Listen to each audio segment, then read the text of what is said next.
As per the seniority,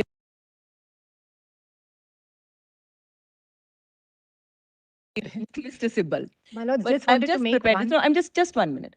I've prepared this for your lordship's convenience as per the seniority. After discussing with the council on this side, as the list is as per the seniority, my lords. And I've not, as I've mentioned at the bottom, this does not include the interveners, along with the indicative time per council.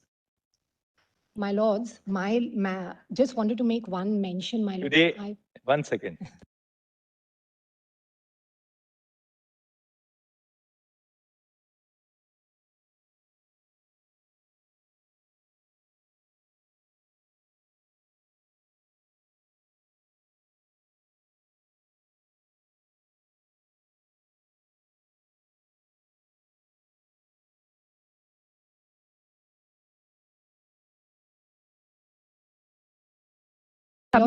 Today I wanted to make Just 1 second. 1 second. We will, after Dr. Singhvi is done, we will hear Mr. Vishwanathan. But on this side, we have to complete the arguments today. We complete the wrap up the arguments of this side today. No question of going beyond today. We have now heard two learned senior counsel who have taken us through everything. Maybe a third learned counsel on this side would also be arguing. Everybody else may now, My lord, I just asked lunch, 20 minutes. at lunch, no, at lunch, End of the day, all, 10 minutes. at lunch, 1 second, at lunch, all of you please sit down and ration the time in such a way that by 4 o'clock, this side is complete. So that, no further, and then we have to give the other side enough time. So May I submit one aspect, my lord? now 1 second. If I'm having a very long telephonic conversation, my better half only does this to me, which is please now get on with your work and stop the conversation. So I'll just say on the mentioning, no more mentioning. Dr. Singhvi, please argue. I'm obliged. Only one aspect, my lord, regarding an intervention petition, my lord.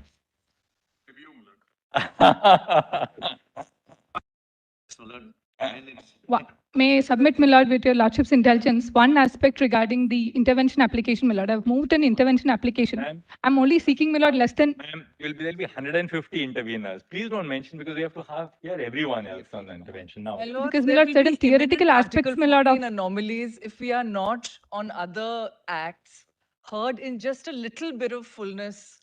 My lords, if one extra day perhaps could be given. No.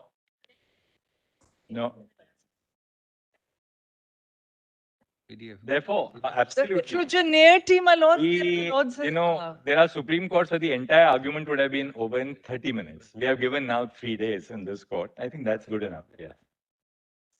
We have. No, we had indicated from the beginning that we are focusing on one issue, and therefore we are going to deal with it. Therefore, the requirement of other interventions, other periods, the nuances is not something we are looking into.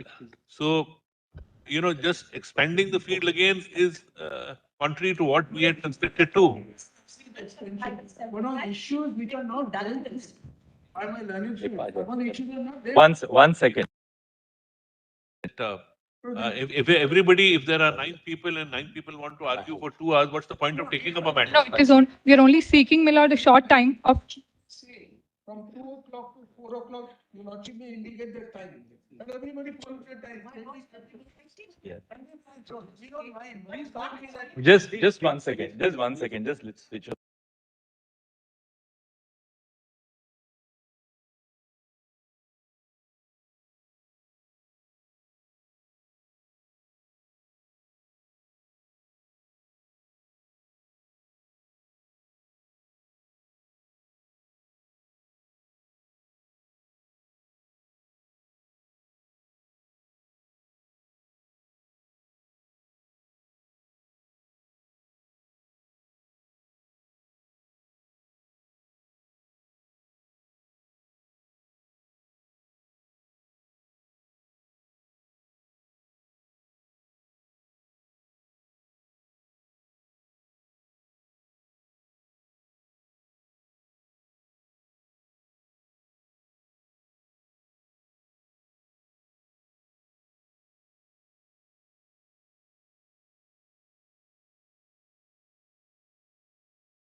Dr. Singhvi, we will request Dr. Singhvi to conclude his arguments in 45 minutes by 12:15. And between Mr. Ramchandran and Mr. Vishwanathan, we'll give you an hour and 15 minutes. First petition in the categories. So therefore, we are giving between the two of you, Mr. Ramchandran and you, 1 hour, 15 minutes.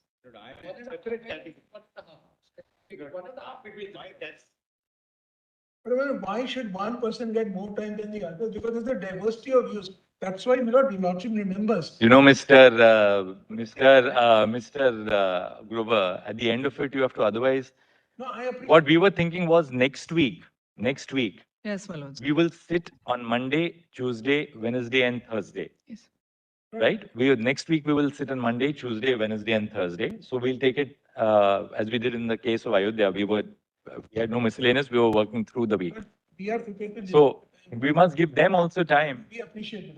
There are diversity of views on the same point. All I'm saying, don't ask us to argue for 1 hour, but everybody should get some time. Of Otherwise, course. and may I just My lords, honestly, just 1 minute. But then you can merrily go on in July. We have no problem Really repetition. because all of us are traveling in the vacation. Because my lord, the We'll take it in July. There's no difficulty. We'll do as much. we may be accommodated, my lords, just on Monday. We'd be very grateful. I'll tell you why. Because after next week, this bench, Justice Call is traveling. My lord is not available after next week for a week. I mean, we have no problem. We'll keep it in July. Your Lordship, My lords, Monday, just Monday, my lords, pro rata, our time can be divided, the times that we have specified, the times that, subject to Mr. Ramachandran and Mr. Vishwanathan's agreement to this 1.5 hours, the rest of us will divide it pro rata and we will finish on Monday, my lords.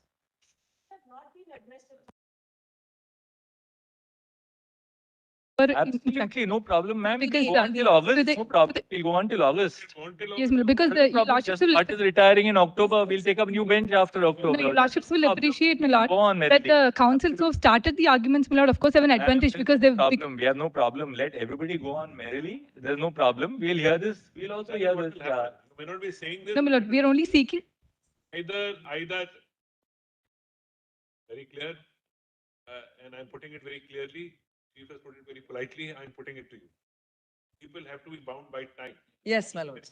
One. My lords, But that two, is our commitment from if the bar. on a particular side of different nuances and 10 people, it can't be that 10 people will argue ad nauseam. Then you point Absolutely. out only that nuance of it. Yes. And next Absolutely, my lords. We are giving everybody, but when you say everybody wants to look at the time schedule given, is this a realistic time schedule? It was prepared in a different context, my lords. We'll cut it down pro rata. People also know this case has been taken up with some priority. We are trying to see to wind it up. You don't want to wind it up, then don't wind it up. My lords, Go on. my lords, we'll just take, yes, just 20 minutes.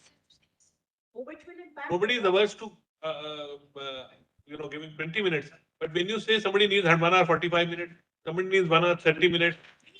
See, this estimate which you have given us is 16 hours. Correct. 16 hours of hearing. Now, 16 hours of hearing effectively means, therefore, that if we One start week. at 11:15, that means that in a day we get 2 hours 45, 2 hours, about 3 hours 45 minutes. That is 4 complete days on one side. How can we do this? We've already. Time is cut down, my lords. Possible. If the time is cut down, then Stick it this to time 20 can be minutes, substantially my lord. decreased. Stick to We 20 appreciate what's falling. Just see, Vrinda, your time period, which has been given in this is 1 hour 15 minutes. We are not denying you that. We will not deny you that. Not deny you that. Certainly, we will not deny you that. But everybody must wind up in that 15, 20 minutes which you get. That's all we have. My lords. When it's being rationed out, it should be equitable rationed out. Of course, we'll do that. Then why should one person get 3 hours and another 10 minutes? Because people who have no. But Mr. Grover, the person who opens, as you start, Mr. Grover, we know in every matter. Why this matter? Even in a regular civil appeal or criminal appeal, if there are 10 accused, then after the first person has argued, the others basically appreciate don't supplement some different, some nuance, what is all. My lords. It can't be like this. It can't However, be. It can't be like this. After My the lords. first two finished, I think we've been taken through most of the things between Dr. Singhi and Mr. Mukul Roy. Now you are saying there are certain nuances which everybody wants to address. That nuances cannot be addressed as if you are beginning a new case and addressing. No, my lord. No, my lord. Absolutely not, my lords. My lords, We- this we court take is it, way we ahead of give the US Supreme as Court. and We when will adopt that, the US as we Supreme Court. see the development, as we see how much time is being taken, we will ration times accordingly. And we'd like other counsel at the upfront, when they before they open, to tell us what they are going to argue. Yes, Yes. Confine it down to the time which we will ration. absolutely. We'll do that. We'll all do that. My lords, there is an intervention You know, the other thing, application. I'm telling you another thing, and that Mr. Solicitor, Mr. Dwivedi, forget this issue and your arguments. If constitution benches really have to go on, you know, with 5 judges leaving their regular work, that's why Chief Justices before me have not constituted constitution benches, because you don't know the kind of pressure. Every evening I ask, what is the filing? How much is the disposal? We don't want to add to that's the real problem in our court. Yes. The inflow is so heavy. Unless we start rationing time, it's impossible to list constitution benches. Then your lordship may say that after Dr. Singh leaves, everybody's rationed out. We don't mind. that. My lords, 15, whatever your lordship wants. In the interest See, of time. may I just say one? Yes. All this oral hearing which is happening is meant to give some voice to the people. Correct. But our real work begins after that, right? So don't be under the impression that if you don't get to address to your heart's content, we will not apply our mind. Our duty lies elsewhere. That once this is over, the whole court system is right now geared as though everything depends on what you say or what you don't say, which is not correct. Therefore, please keep that in mind, restrain yourself to the extent possible, and present the clearest picture without taking us through too many things. If you start referring, then we will be shuffling pages. Our focus will be there. You want to argue, you look at us, make your point. Somebody said US Supreme Court. Do that. Then don't refer to anything, just refer to the pages. we will do that, my lords, and subject to my lord's preference, perhaps we could take that note, cut it down pro rata, and we will finish by Monday for sure. All right, now what we'll do is, we have now indicated, we will start hearing Dr. Singhvi. Dr. Singhvi, wrap up by 12. Lord, your lordships are really please. keeping it on Monday. My lord. Starts at 11:40, provided it starts. Lord, your Provided Lordship, 12:30 then. Now, He said 11. yesterday, I'll be racing. yeah, we gave you a compliment of the expertise too. No, your lordship will see. I am not going to repeat a thing. I'm only saying, please count my 45 minutes from when I start. That's all. all right, Dr. Singhvi, we start now. Your time begins now. Only one clarity, So Lord. turn to 142. So what is your lordship's prediction? After this, yesterday we indicated we are going to hear Mr. Vishwanathan. Mr. Grover, you can argue after Mr. Vishwanathan. Mr. Raju Ramchandran after that for a bit. Then we'll hear. You have given us the order. That's great. Yes. No. Your Lordship, Can I? one. All right. So after this, Mr. Ramchandran, then Mr. Vishwanathan, Geeta Luthra, Mr. Grover, Jaina Kothari, the order which you have given us in the. There was an initial list, my lord, which was circulated by the nodal council, in which my name was included, and that seems to be, my lord, omitted from the revised list. I've communicated with the nodal council. I'm only seeking, my lord, a 10-minute Who are you time, appearing for? not more than that. Why are you appearing? In support of the petitioners, my lord. My lord, In support of the petitioners in the, What is the it? main guy. Whom? For a gay activist, my lord, from With Bombay. 50 gay activists, are we supposed to listen to every gay? No, my lord, I'm only seeking a very short time, merely because No, my lord, but tell the us. theoretical aspects, my lord, of anti-discrimination law, We issue in an- particular, my lord, the theory of disgust by Mata Nuzma, only to elaborate on that, I'm only seeking 10. Anybody who's an activist should come and address this court. No, my lord, only Now, proceed. because, my lord, Can't work out like that. Not like this. How much time is your lordship saying? Ma- Anyway, Dr. Singhvi will complete at 12:30 and Mr. Ramchandran thereafter by 1 o'clock. When we rise for lunch, we would have. It's basic.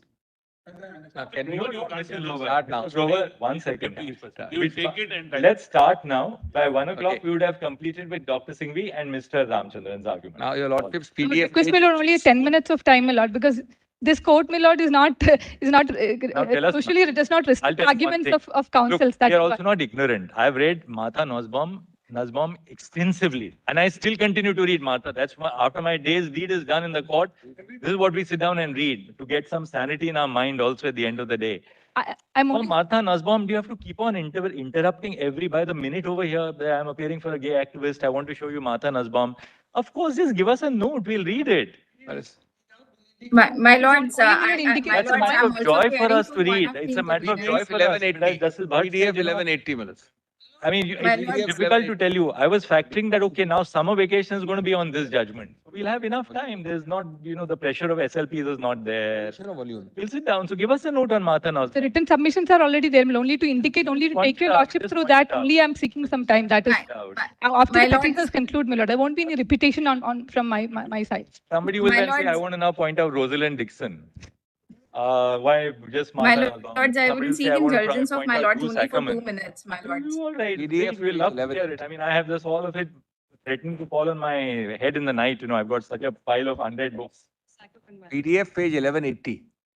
Let me rush Yeah. the one. Chalo, Would your lordships continue PDF on page Monday 1180. also? yeah, we'll start on Monday.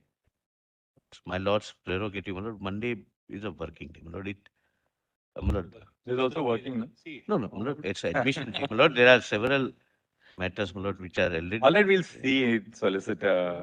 But let this start, my lord. On our side, your lordships may give us. Solicitor, have you ever seen us being unreasonable in the court?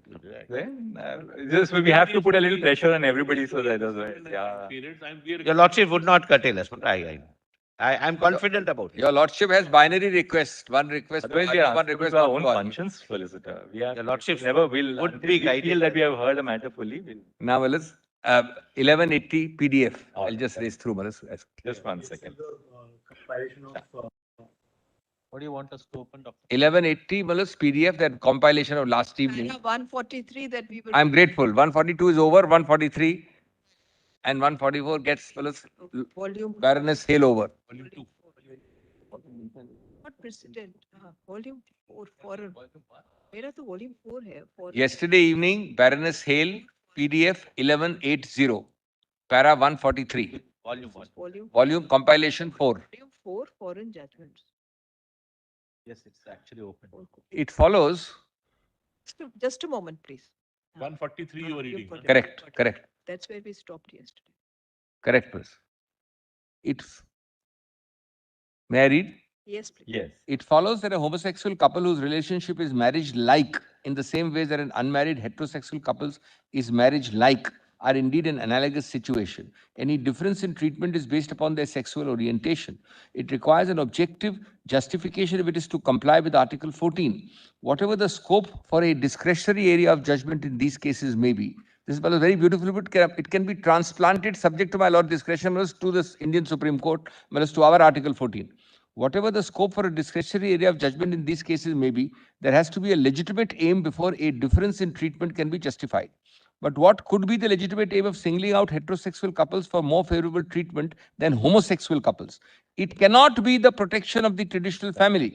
The traditional family is not protected by granting people, which is denied to people who cannot or will not become a traditional family. What is really meant by the protection of the traditional family is the encouragement of people to form traditional families and the discouragement of people from forming others.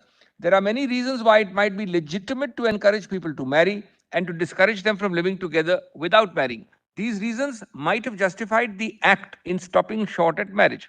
Once it went beyond marriage to unmarried relationships, the aim would have been to encouraging one sort of unmarried relationship and discouraging another. The Act does distinguish between unmarried but marriage-like relationships and more transient liaisons. It is easy to see how that might pursue a legitimate aim and easier still to see how it might justify singling out the survivor for preferential succession rights. But as Lord Justice Buxton said, it is difficult to see how heterosexuals will be encouraged to form and maintain such marriage-like relationships by the knowledge that the equivalent benefit is being denied to homosexuals. The distinction between heterosexual and homosexual couples might be aimed at discouraging homosexual relationships generally, but that cannot now be regarded as a legitimate aim. It is inconsistent with the right to respect for private life according to everyone, including homosexuals, by Article 8 since Dudgeon's case in 1981.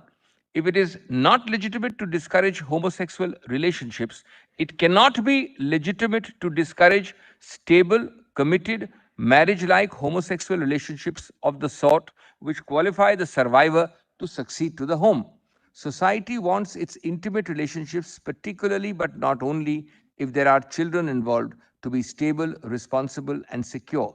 It is the transient, irresponsible, and insecure relationships which cause us so much concern. Last para to be read. I have used the term marriage-like to describe the sort of relationship which meets the statutory test of living together as husband and wife. As husband and wife. Once upon a time, it might have been difficult to apply those words to a same-sex relationship because both in law and in reality, the roles of the husband and wife were so different and those differences were defined by their genders. That is no longer the case. The law now differentiates between husband and wife in only a very few and unimportant respects. Husband and wives decide for themselves who will go out to work and who will do the homework and childcare. Mostly each does some of each. The roles are interchangeable. There is thus no difficulty in applying the term marriage-like to same-sex relationships. With the greatest respect, Dr. Singhvi, this was a case where the Act squarely applied to unmarried relationships. Yes. And the principle was that if you're unmarried, if the Act applies to unmarried relationships between heterosexuals, yes, there is no basis to exclude unmarried relationships among homosexuals. It is the second last Right. formulation of That's the what is really sentence said. which I'm concerned about, that when you have a particular paradigm applying to a heterosexual group, your lordship, Malas, absent something very special, will find it discriminatory not That's to apply what it the to judge another. uses, Baroness Hale uses the expression marriage-like relationships. Yes. So these are not marital relationships, marriage-like relationships of heterosexual couples who are in a stable relationship, but who are not married. They said that therefore, if you are extending protection to heterosexual couples who are in a marriage-like relationship and therefore not married, there's no basis to deny it to homosexual couples who have a marriage-like relationship but who are not married. I'm grateful, Malas, that's one. But Malas, the language of the paras I've read yesterday and today Maybe are also very, very capable of much extension, you're right. appropriate. And your lordship is not bound by these judgments. Your lordship will find persuasive value to the extent your lordship finds. Now I turn to that article, Malas, which according to me is one of the most well-written articles on interpretation. On reading down, reading up, what your lordship Which is that article now? treaty compliant, or in our case, constitution compliant reading. Constitution compliant reading. Kindly hand over. Malas, it's better to use the hard copy. I'll read only 3 sections, a few pages of it. Kindly hand over. Oh, okay. Sorry, I was just.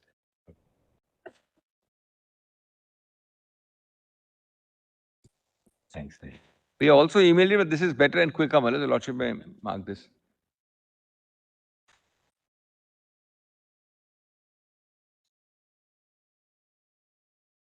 The judgment is done. That is done. That is over, Malas. Now,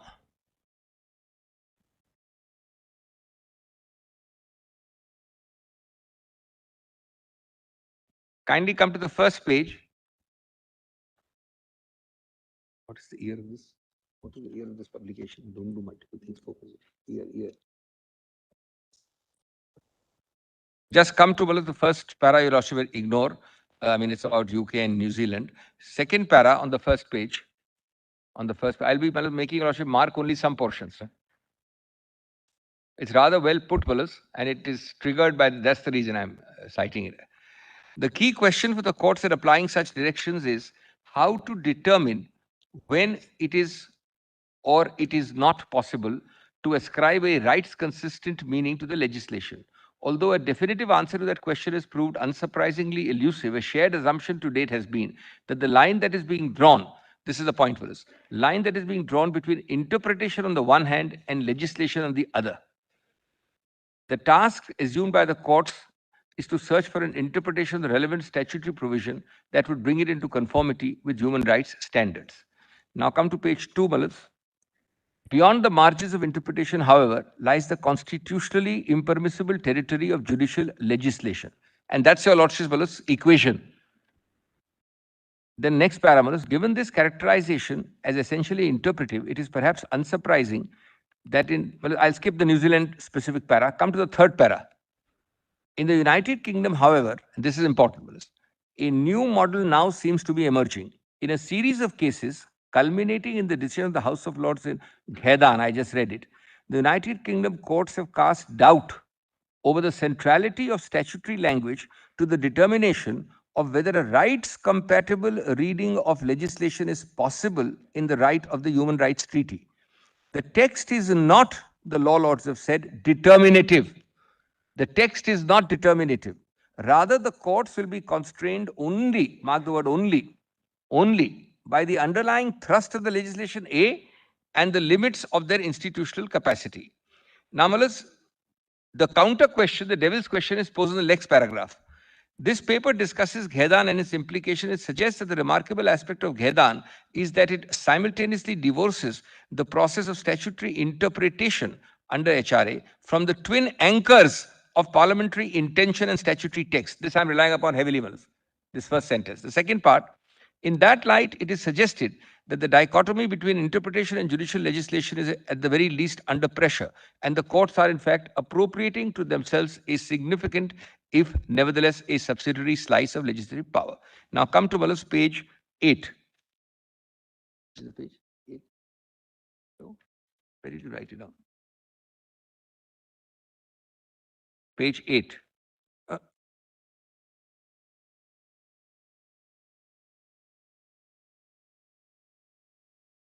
Of the four law lords in the majority,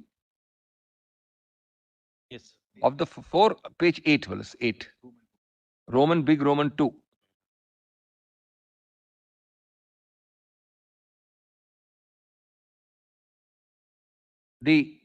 Of the four law lords in the majority, the names are given. All but the last delivered a separate opinion on the correct methodology under 3.1.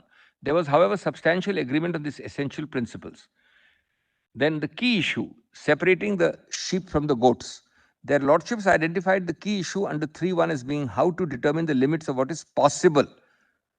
The scheme of 3 and 4 of the treaty envisages that there is a Rubicon which the courts may not cross. What is not, however, spelled out is the test to be applied in separating the sheep from the goats. Parliamentary intention is not the touchstone. This is another red herring which your Lordship may have to deal with in the present case. In investigating the line between the possible and the impossible, Lord Nicholas and Lord Stein held that the courts were not constrained by the intention of the Parliament that enacted the legislation. Very, very important. Lord Nichols distinguished the required approach in this respect with the orthodox approach to standard statutory interpretation, which involves seeking the intention reasonably to be attributed to Parliament in using the language in question. In contrast, Section 3 may require a departure from that parliamentary intention. Departure from that parliamentary intention. The key question being how far and in what circumstances. This is because there is another and a countervailing parliamentary intention which needs to be given full weight. Namely, Malas, the intention reasonably to be attributed to Parliament in enacting 3. So it's an objective test being brought in. Objective. Now, nor is the statute. The second thing which is not determinative is statutory text. And Malas, it is quite interesting and astonishing, though now in a constitutional context, American English courts are saying this. When we were brought up, Malas, it would be sacrilege to suggest this to an English court. Remarkably, their lordships held that the language of the statutory provision at issue is not the touchstone in deciding which it is not possible under 3.1. This holding had a number of dimensions. Further, their lordships expressed concern about excessive concentration in a literal or technical way on the linguistic features of the statute. Rather, Section 3 requires a broad approach, concentrating, amongst other things, in a purposive way on the importance of the fundamental right involved. So intention one way, statutory text one way. Now we've got a third test, importance of fundamental right involved. Secondly, their lordships stressed that the proposition that ambiguity in the statutory language is not a prerequisite to the operation of 3.1. Ambiguity is not your lordship's poll star. Thirdly, 3.1 might thus have a role even if the statutory language is not capable of bearing two meanings.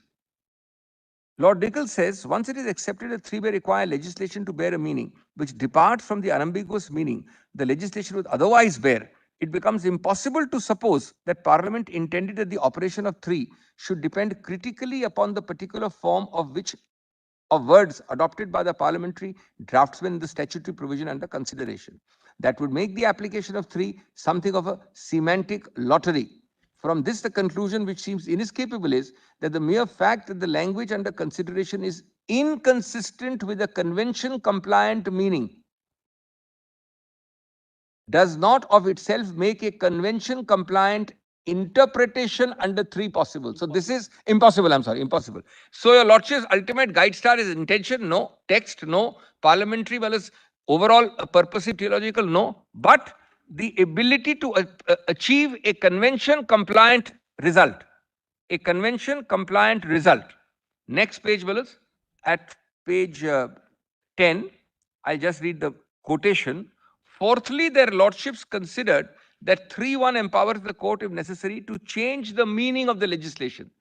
This is actually the heart, the legal heart of this case is this, Willis, interpretation, how to look at these sections. 3 enables language to be interpreted restrictively or expansively, but a 3 goes further than this. It is also apt to require a court to read in words which change the meaning of the enacted legislation so as to make it convention compliant. It is apt to require the courts to read in words which change the meaning of this enacted legislation so as to make it convention compliant. In other words, the intention of Parliament in enacting 3 was that to an extent bounded only by what is possible, a court can modify the meaning and hence the effect of both primary and secondary legislation. Their lordship's view is not the touchstone in determining whether a convention compliant reading of legislation is possible, begs the question. If not the words, then what? How then is one to sort the sheep from the goats? Their lordships identified 2 overlapping limits. So now he's answering the question, how do you separate the sheep and the goats? What is possible under 3.1? This is the first test, fellows. General thrust of the legislation. Second is court's institutional capacity, which is defined later on, coming out later. As to the first, their lordships held, 3.1 does not authorize the courts to adopt a meaning that is inconsistent with what they variously described as fundamental feature of legislation, underlying thrust of legislation, grain of legislation. Each of the footnotes gives a lordship the para. A cardinal principle of legislation, the very core and essence, the pith and substance of the measure. Well, to take a 5-second aside, it is a kind of a basic features intra-legislation. Basic structure doctrine, intra-legislation. Right. These are very interesting developments. The lordship is... The tenor and the provision of the law. Exactly. That internal, does it make internal sense? It has to be intra. You can't confine it to... Correct. Wow. This notion that the courts cannot turn, page 11, 11 top. This notion that the courts cannot turn the scheme of the legislation inside out overlaps with the second point, which is that the courts cannot make decisions for which they are not institutionally equipped. Now, what is the meaning of this? Some cases that lordships held call out for legislative deliberation. So, if it's a case where a lordship finds the whole script has to be written, it has to go to the legislature. This might be the case, for example, if the exercise of making the legislation convention compliant would involve the substitution of a detailed statutory scheme. It's a very fair test, fellows, very fair test. Or if a policy choice needs to be made between different methods for achieving convention compliance, or if the decision would have far-reaching practical repercussions, the courts are not well equipped to evaluate. This has to go case by case, fellows, to your lordship's ultimate decision. Now come to 13, page 13, 1.3.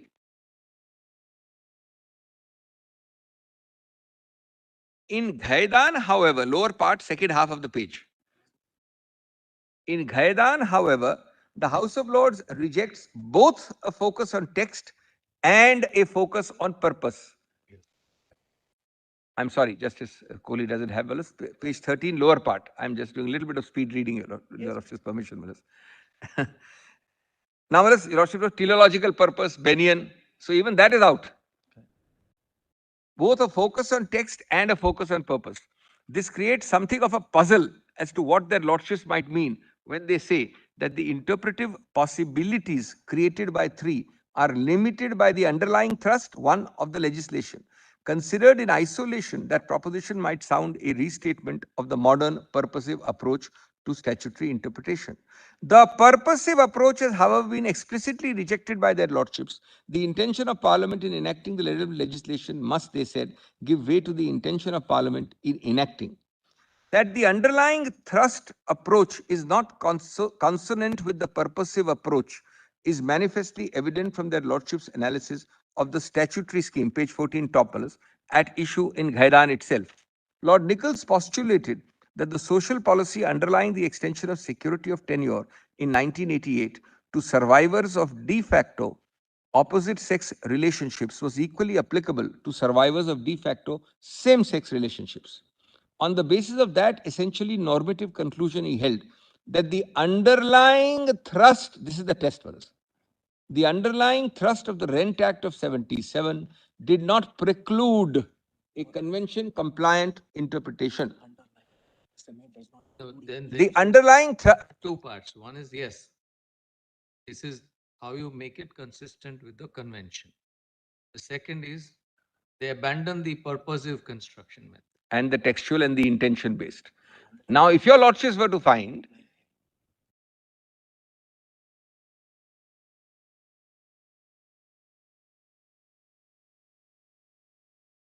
Was it? Diametrically. if there's a prohibition, I would say, in fairness, the answer would be no.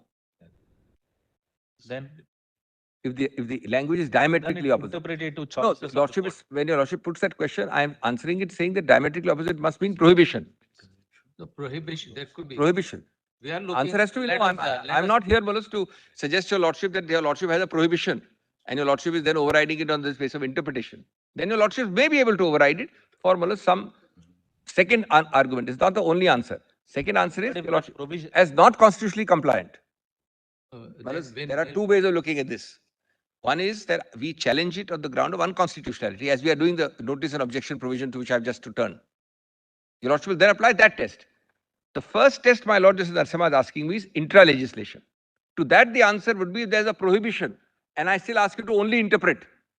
Your Lordship may have How difficulty. can we confine to that concept that if there is a prohibition, then only we say that it should go back to the legislative drawing board? Because No, if it's not constitutionally compliant on the larger challenge, no, your Lordship can strike it down. because let me complete. We are focusing our gaze on the only provision. In Gaidan, it was possible. Gaidan, the question was simple. And also Gaidan was not essentially concerned with matrimony. Essentially, it was concerned with protecting tenants and whatever was the consequence if one of them who was living in a relationship died. So therefore, it was possible to not even go into the internal mechanics of the concerned enactment. Here, perforce, whether you like it or not, we will have to insert ourselves into the mechanics of. Therefore, Malas, therefore, two things. Ghedan, the underlying, although the issue was Rent Act, the underlying thrust was found by all 5 judges to mean that you cannot discriminate between heterosexual couples versus homosexual couples in the interpretation of that act. Number 2, the question would be if your lordship found that SMA, the underlying thrust, is not this, or the SMA precludes that underlying thrust, then your lordship would go one way.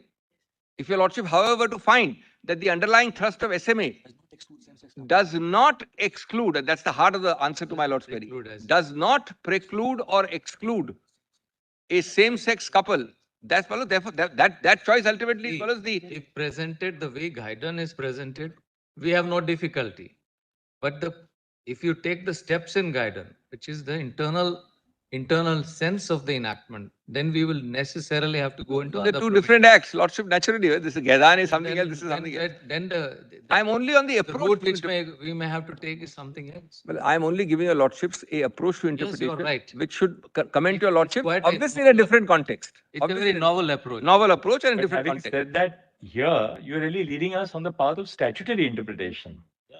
That's true. Statutory interpretation, not based on text, not based on intention, Go beyond. not based on original intention, not based on purposive teleological So interpretation. you're really asking us to read into the statute the expression spouses for really man and woman. So does the underlying thrust of SMA exclude your lordship's reading or insertion or understanding of that construct? Is the Because your principal premise is that when the legislation was enacted in 1954, yes, the object of the legislation was to provide a form of matrimony for people who are not falling back on their personal law of marriage. Absolutely. Right? And not Special categories. You are giving Parliament was intending to provide an avenue to people beyond your religious, the religious governance of marriage, so to speak. Yeah. There was also an aspect of endogamy. Yeah. There was an aspect of endogamy which we cannot ignore. Yes. So it was an all enfolding kind of a legislation. And it cut across so many spectrum because it was intended to And be a very therefore, special category. after 1954, in the last 46 and 69 years, our law has really evolved to recognize the fact when you decriminalize homosexuality, you also realize, well, these are not just one-off relationships. This also comprehends a stable relationship. Because you go back and Therefore, say, by decriminalizing homosexuality, we have not just recognized fleeting relationships between consenting adults of the same gender, right? We have also recognized implicitly, therefore, the fact that people who are of the same sex would be in stable relationships. Now, if the object of the law in 1954 was to bring in its fold people who would be governed by a matrimonial relationship apart from their personal law, then surely that law is capable of being broadly read according to you, so as to take into account more stable relationships. let me put it bluntly, of the same very sex as grateful. well. Let me put it bluntly. When you enacted the law, you did not, in the debate in parliament, in the writing of the draftsman, when I get up and speak on it, may not have got homosexuals in mind. You may not have considered them. Way of That looking makes at no it. difference. You may Another not. way which you are perhaps propounding is this provided a framework, but that framework is of the concept of marriage. The Exactly. concept of marriage transcends contemporary understanding to It's an evolving, comprehend- dynamic concept. to Absolutely. comprehend an evolving idea of Dynamic, marriage. very dynamic concept. So used in a constitutional sense, it only provides a framework. Framework. And that framework is broad enough to, assimilate later developments. I don't want to. Transcends the existing. I don't want to sound well as that is really well put with respect. The provision of a framework which departed from the existing framework already, because it took care of personal laws. Now, in that framework, are you cast in stone, or are you in an evolving dynamic picture? And can the underlying thrust and your lordship's institutional capacity sustain it? This is the summary of the whole Ghaidan principle applied to SMA. And from the perspective of institutional capacity, we have to ask ourselves whether we would be doing something which would be fundamentally contrary to the scheme of the statute. You also have to make a new Or statutory would scheme. yeah, exactly. Would the New court be statutory rewriting the entirety of the statute? Would the court really be making policy choices, which is for the legislature to make? Lordship. So long as we don't straddle that line, which divides policy from the judicial process, you're still within the fold of it. I'm very grateful, which is why they have put this second test. The But first test equally, was I enough. think the impact of Put a Ghaidan line. is to liberate the court Yes. from the very, very traditional approach Yes. of looking at everything as a matter of statutory interpretation. Therefore, purposive interpretation also falls back on interpretation of that statute and the language of that statute. That is important, Malas. That teleological and purposive also, which is supposed to be in play advance, again- falls back. I'll play a little bit of a spoiler. Ghaidan provided the framework for the introduction of a law in 2004, which assimilated all these developments, which led to the blessing of statutory recognition of these kind of partnerships. And then it took another 10 years for these to be recognized as marriages. So that too is an aspect which we will have to keep somewhere in mind. Absolutely, Malas. Your lordship, that's the difference. It's a holistic thing your lordship keeps in mind. Ultimately, the feel of the case is only your lordship will. That is, nobody can be identical. Nobody's saying Because it. I'm sure if you go to Ghaidan and if you follow it up, there could be other cases which have followed Now, that. so I've now, Malas, time, given And my Dr. time. Sigby, I've done this. Dr. Sigby, I think, I mean, looking at India constitutionally and socially as well, Yes. we have already reached the intermediate stage, right? The intermediate stage postulates that by decriminalizing homosexuality, your very act of decriminalizing homosexuality does contemplate that therefore people who belong to the same sex would be in stable marriage-like relationships. Marriage-like is the operative word. Right, marriage-like relationships. Live together. Because the moment we have said that it's no longer an offense under Section 377, therefore we necessarily contemplate that you could have a stable marriage-like relationship between two persons who do not treat these as chance encounters, but as something more than that, not just a physical relationship, but something more of a stable emotional relationship, right? Societal. Which now is an incident of our constitutional interpretation. Once we have made that, we have crossed that bridge, then the next question is as to whether our statute can therefore recognize not just marriage-like relationships, But relationships in the relationships On the of contrary, marriage. Mills, I started by saying it's a logical move in the same direction. It is, in fact, little done, vast undone. Your Lordship is now getting to cover that territory because to merely decriminalize is one category. Otherwise, it does, in an actual daily sense, Of remain course, a it shell. requires us to, of Hollow course, it shell. requires us to redefine perhaps the evolving notion of marriage, because is the existence of two spouses who belong to a binary gender necessary, or the requirement for a relationship of marriage? Or has our law now progressed sufficiently to contemplate that the existence of binary genders may be, but is not necessary for your definition of marriage? And Malas, to that comes in the intersection of the Article 14. You in your counter and everywhere else are underlining immeasurably the vital importance of marriage, to which I bow down.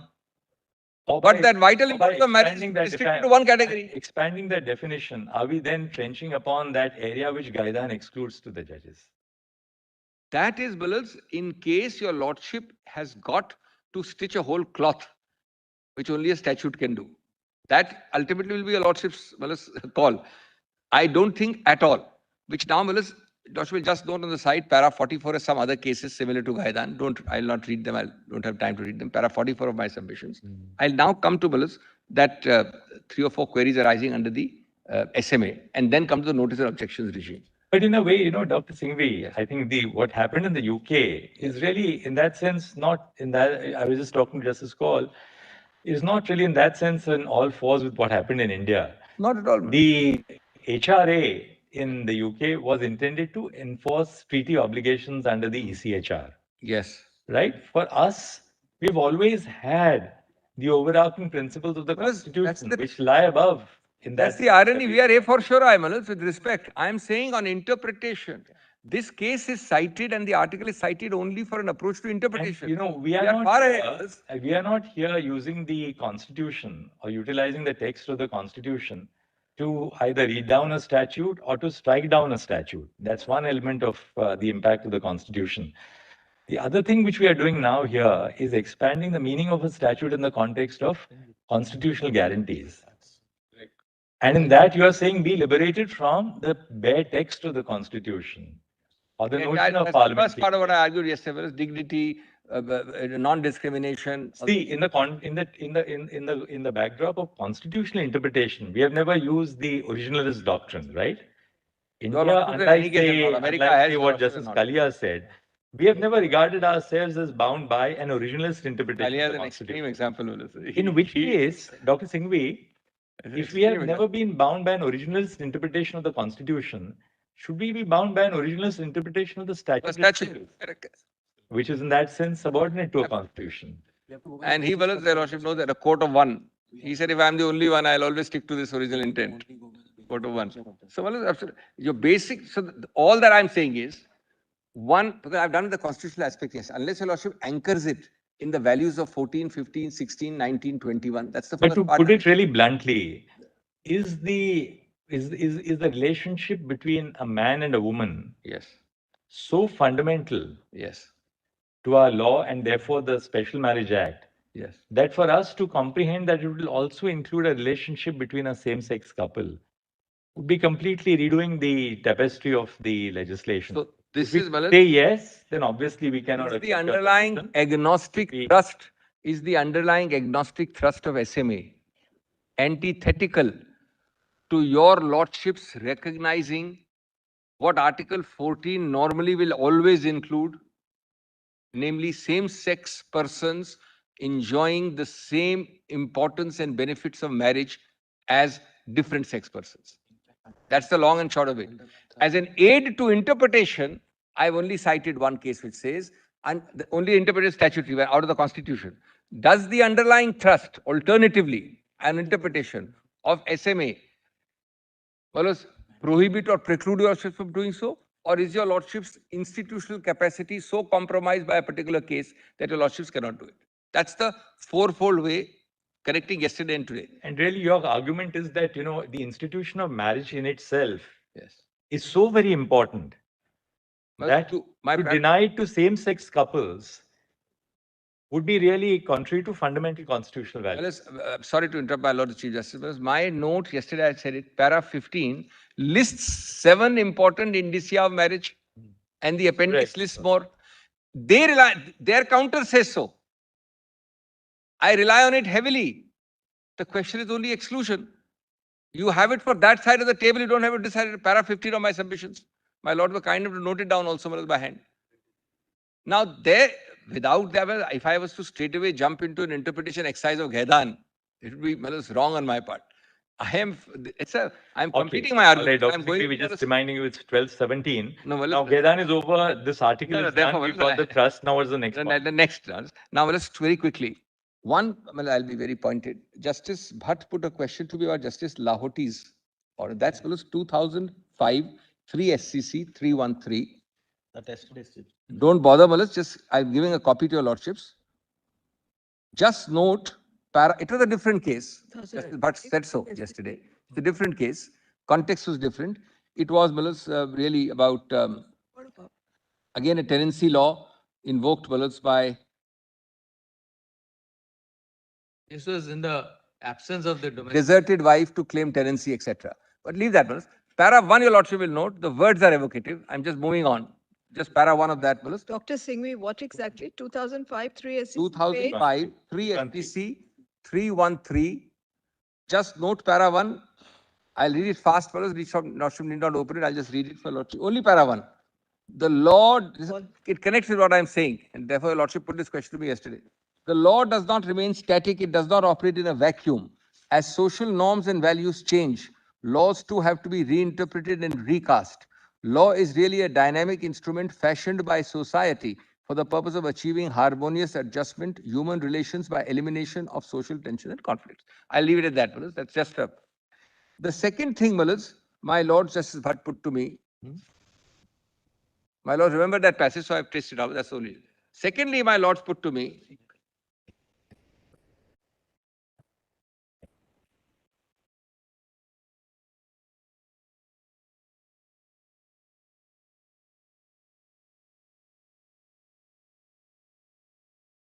My Lords put to me. The contractual relationship. Yeah.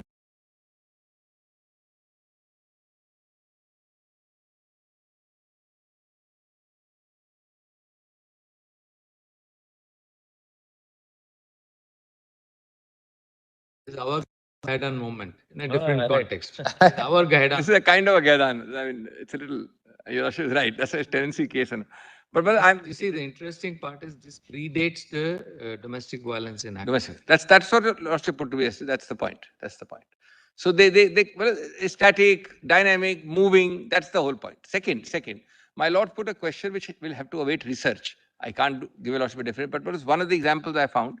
For example, in one narrow case of standard personal accident insurance, what my Lord put to me, is there a statutory regulation?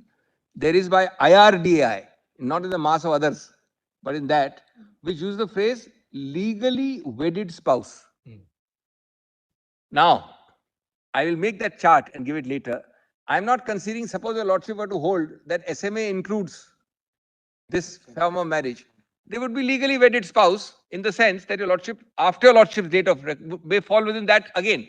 But that is one of the few regulations which has the phrase. The large bulk doesn't. Where that phrase is there, it will depend, on your Lordship's judgment.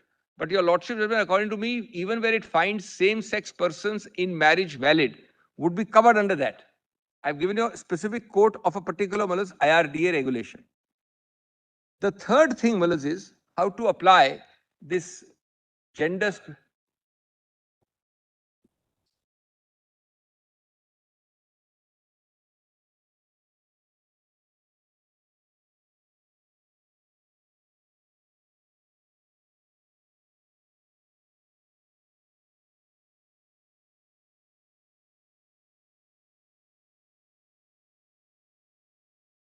The third thing is, just note in bullets, the answer on this. This is important. Your Lordship has one situation about 2B and the first schedule of the Act. Answer, both parts of both schedules will have to apply to Malad's non-heterosexual couples.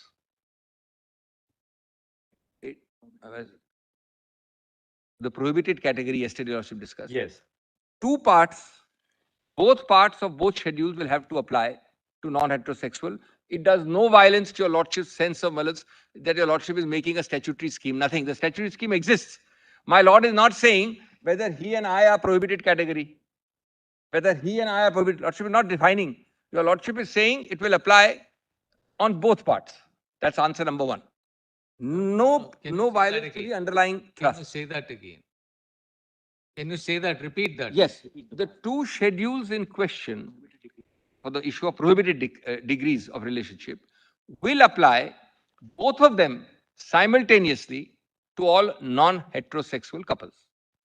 That's what Mr. Rotegi said. That's right. So we are now ironing out your lordship. Collapse into one. Yeah. Suppose your lordship has to make out a prohibited relationship. That would be legislation. Suppose your lordship, I am asking to do something which creates something. Nothing. Your lordship is reading in something and making it well as harmonious. Second, 4C age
4 items. One I've done with prohibited degrees. Second is age. There are the 4 questions here, Rose. Age, the simple and the correct solution is, Balas, that whichever of the same-sex couple is involved, that age will apply. Sorry? First Age. is prohibited degree. I That's meant both. Second is, Balas, age. Whichever of the same-sex couple is involved, whether it is 2 ladies or 2 men, that age will apply, be it 18 or 21. I'll come to the gradations in a minute. Give me a minute.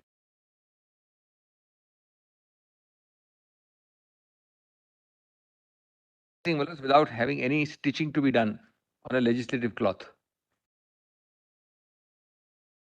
Third, now the question may arise, what about trans categories? The trans categories, my Your Lordship will hear other people are there. My own humble submission would be, in 99% trans categories, Your Lordship is able to slot the person as per the gender which he or she professes, says belongs to, claims, etc. Because a trans means a man's body but inclined to be a woman, or vice versa.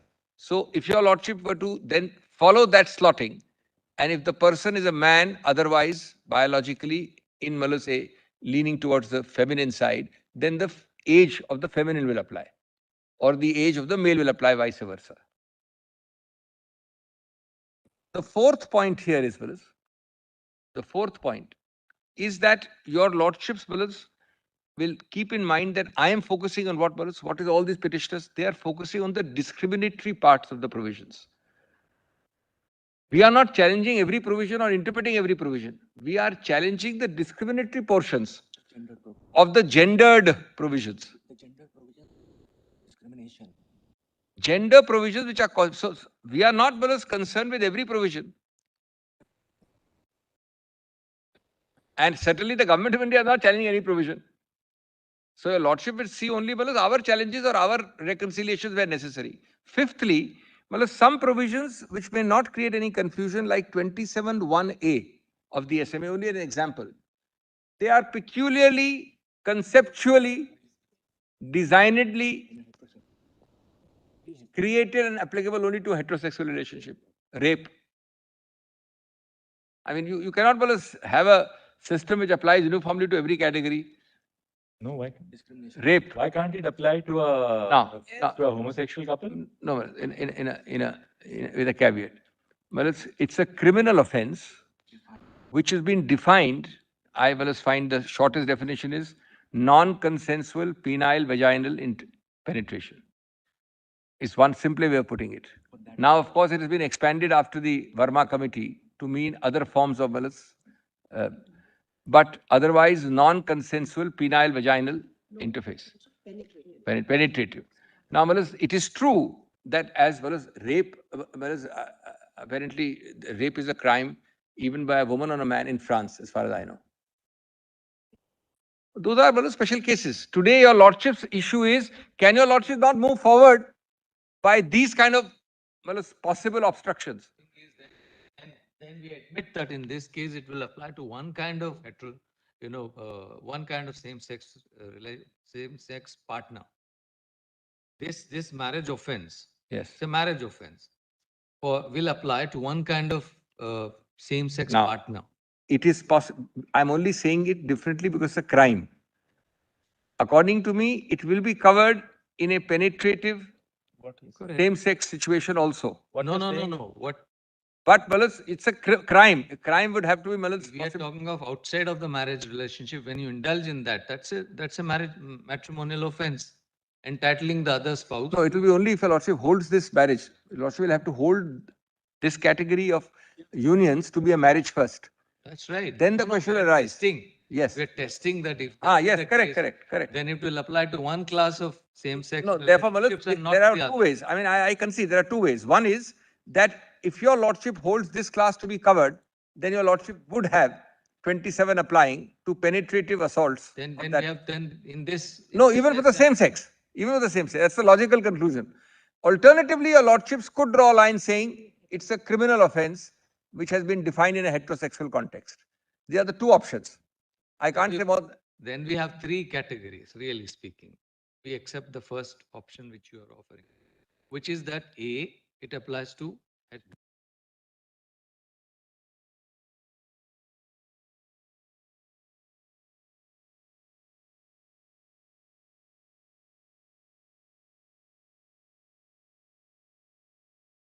some male. If it otherwise satisfies the definition. But it will not apply. So there are three meanings to the same enactment.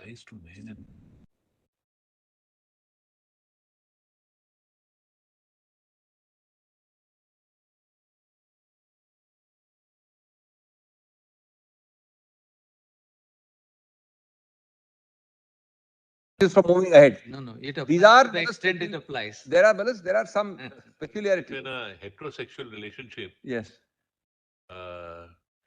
Say there can be possibility of reading a rape into it, then how can in a homosexual relationship it not be read? Not be read. Well, I'm saying in fairness, I started by saying that. In logic, no. In logic, no. Can your lordship There's a Kannada use the mic, please? I thought I said in a heterosexual relationship, if in case of a married Logically, couple, no. Correct. there can be rape. Then how is it possible that we don't have a scenario where in a homosexual relationship, the same principle will apply? The same principle. So, Malas, if your lordships were to, Malas, apply the definition of non-consensual penetrative sex, Malas, then it would apply. Logically, that's the correct answer. With great respect. That's the little trouble of seeing how we get into different sections, how we get into different laws, Right. how we get into it. So the debate would be whether we stop just short of saying, you are saying it may be empty shell, but should we stop short? I'm just thinking No, aloud. no, Malas, Of may I answer it? May I answer it? just saying that this is under this act, such a marriage is possible and registered. Thereafter, there may be many, many nuances which will arise. No, Can we take care of all future eventualities? No, Malas, there is one flip side to it. There is one flip side to it. Malas, there is a flip side to it. I'm sorry, I've not completed yet. Malas, this is important. I'm not completed.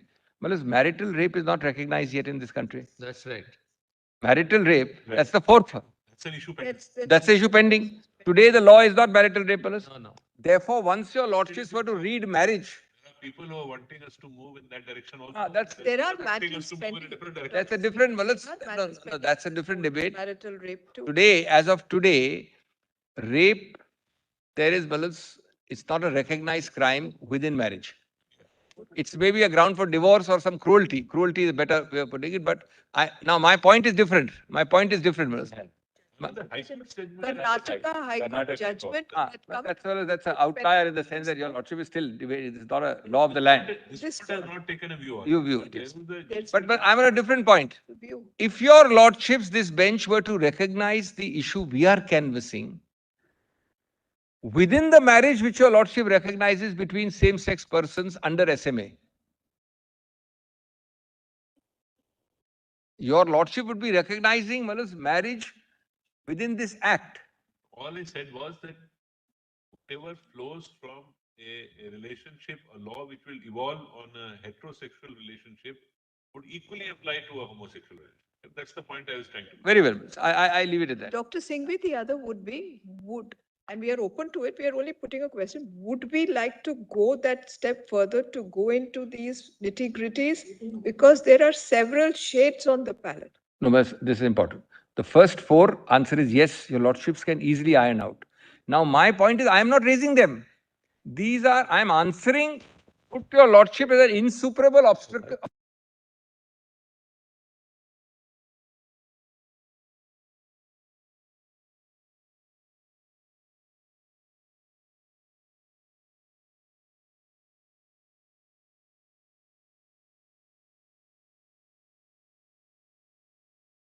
Your lordships to proceed. There are, but these things will happen. These will be ironed out in the goodness and fullness of time. Noted your argument. That's all I'm saying. I'm not raising it, Balas. I'm in repulsion on this. Stopping short of many things is just an empty shell. Right. If we agree with you. If we start. Now, Malas, a few words and I'm done on notice and objections. The very important part. This is very interesting, Malas. Notice and objections. We are one of the few petitions where we have challenged it. Will be in the Go back to your written compile.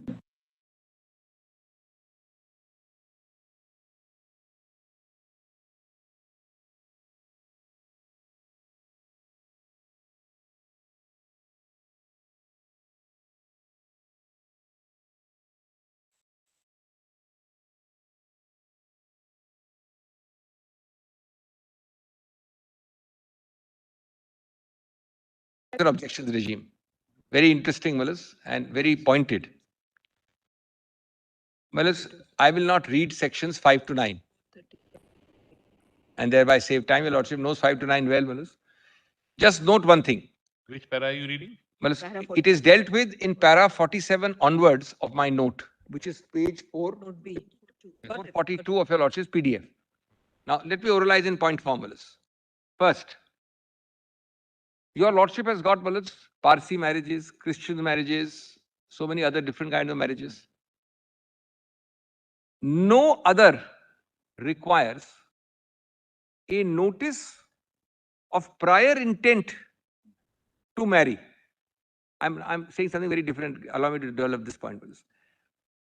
This is, Balas, peculiar to the SMA, that before I intend to marry you, I must declare this intent publicly and wait. Number two, and there are all the other provisions of conspicuous place and all that you should notice, and newspaper and all that stuff. Forget that. 5 to 9. Point number two. At the constitutional level, Mills. This is probably a throwback from the English area that you put out the bans. Completely English. Invite objections. Well, it's reducing it almost to a sale of a house or a civil suit dispute. But anyway, that's a different issue. Let me say what I'm saying. Look, this is a different issue. We have not filed a reply. This is tagged. That's all right. It's a legal issue. Entirely a different issue than the same-sex marriage. This applies to even heterosexuals. Yes, of course. So that It's he a may pure not. legal issue. No, It's a pure legal issue. So that he may not address. There the arguments. My learned friend has filed a reply. It is a constitutional issue. He has filed a reply. And it's can I just, in the middle of my argument, allow me to complete? Yes, Now, what's the constitutional issue I'm making? It's a very interesting one, Malas. This part is unconstitutional because before a formal entry into what I consider a vital form of society, marriage, you are invading my privacy by directing me that I must declare my intention in public domain for objections to be invited. Malas, which married couple, Malas, he and I are marrying in the heterosexual sense. When do we have to announce first to the world that we intend to marry and we are waiting for 1 month? In the heterosexual world. Forget heterosexual, Malas, in personal marriages, Malas, under Christian Act, under Parsi Act, under other acts. Why should I say, why should I? It's my personal decisional autonomy. It's my decisional autonomy. It's the heart of my privacy. It's the heart of my privacy to decide with whom I associate, when, how, after how much time, into matrimonial Malas union. Be it of the same sex or the heterosexual sex. Well, it's taken, as my Lord put it, Post marriage, there can be a registration. Now, the next point. That's the next point. Dr. Singhi, was this clause section there in 1872 Act, which is repealed now? I'll just check it. I believe it was. I believe it was. 99% it was. It was. And well, I'm grateful because it's really a direct hangover from that Raj situation. But as your Lordship are nowhere near privacy and all the 9-judge judgment and Puttu Swami and the dynamic. We have now a totally different world. Now, It's based on patriarchy. It's based on patriarchy. Patriarchy. Now, that's now the third point. Your Lordship has in this act, as in other acts, a section 4, which says that you cannot marry if you are related, if your age is below 18, what are those conditions of marriage. My Lord has exact counterpart provisions in Christian Act and Malas Parsi Act. Conditions of marriage. My third point is, Malas, if you have conditions of marriage and you are requiring an affidavit to be filed that I satisfy all these conditions of marriage, the form is given. And if those conditions are found false, either spouse or even the outside world can challenge and get voidness or voidableness, as the case may be, then what is the purpose served with this prior objection, Malas? So now I'm on purpose, on just common sense. After 1 month, suppose I don't give a notice, I marry. After 1 month, Malas, everybody settle down. After 2 months, somebody said that these conditions are not satisfied. No, who can? Who can approach the court then? No, but Malas, even after, anybody can approach Malas. Who has locus in a matrimonial? Aggrieved In a matrimonial, yes. Only a spouse. Only a Not spouse. be a third party. Correct, spouse. No, but I'm saying, Malas, if there is a fraud, if there is a fraud of a gigantic nature, today, my lord is right. For variety of things, only the spouse can. These are matrimonial, aberrations or offenses which only the spouse is entitled. Now, the point is, that's correct, that's correct. That's correct. That's correct. Now, my point is, I'm at the moment, what are you serving by this 5 to 9? Now comes the fourth point. I'll tell Lordship what you are serving. In actual practice, in reality, even in heterosexual marriages. Now let us forget same-sex persons. That's the fourth aspect. I have shown that this should be unconstitutional. It serves no purpose. But what is the purpose it is serving for the last several decades? It is serving, the word your Lordship, one of your Lordship just now used, patriarchy. Patriarchy includes patriarchy also. It was created at a time when women did not have agency. Patriarchy includes matriarchy also. There are some agonizing women cases. never had agency. Women did not have agency when these laws and these laws. This is an invitation to disaster and violence. It's an invitation. Come. And if the object was to protect my spouse, has no problem, but you please come on their personal law. Yes. Then by requiring, you're virtually laying them open to invasion by society, by collectors and district magistrates and superintendents of police. My spouse can challenge me anytime. But no, you please from the outside come here. Your Khap Panchayat will come here. Somebody will come in different form. Where is gunning for you? That is not possible. What is the point of all this? In the High Courts, the Lordship have sat here and there, must have handled enough habeas corpus matters, coming to your Lordships. Why do they come? I think in one of the cases, I remember having said that this cannot be given. It will destroy the entire purpose of marriage. We have that case in our written submission, we'll point this. Then, the other aspect it hits is choice. Individual decisional autonomy, privacy, individual dignity. This can all be put together, These are all constitutional core values. Of course.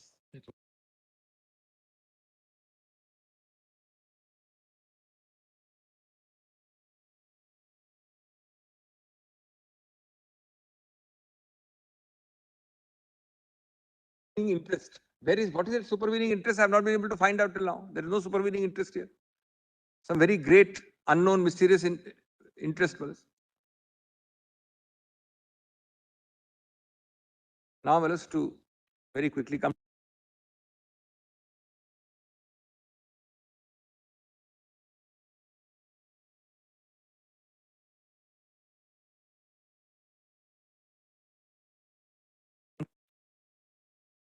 Some of it has been also read.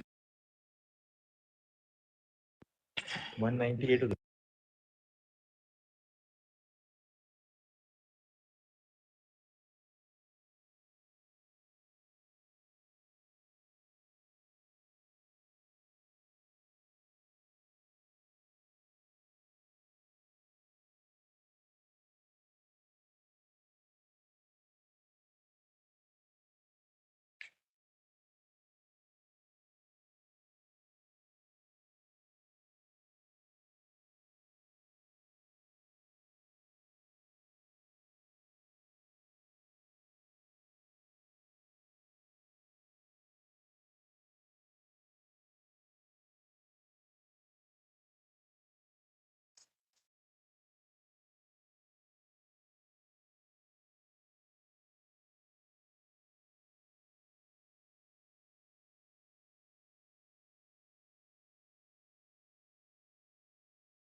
The 47 to 56 of my note is what I've just finished oralizing.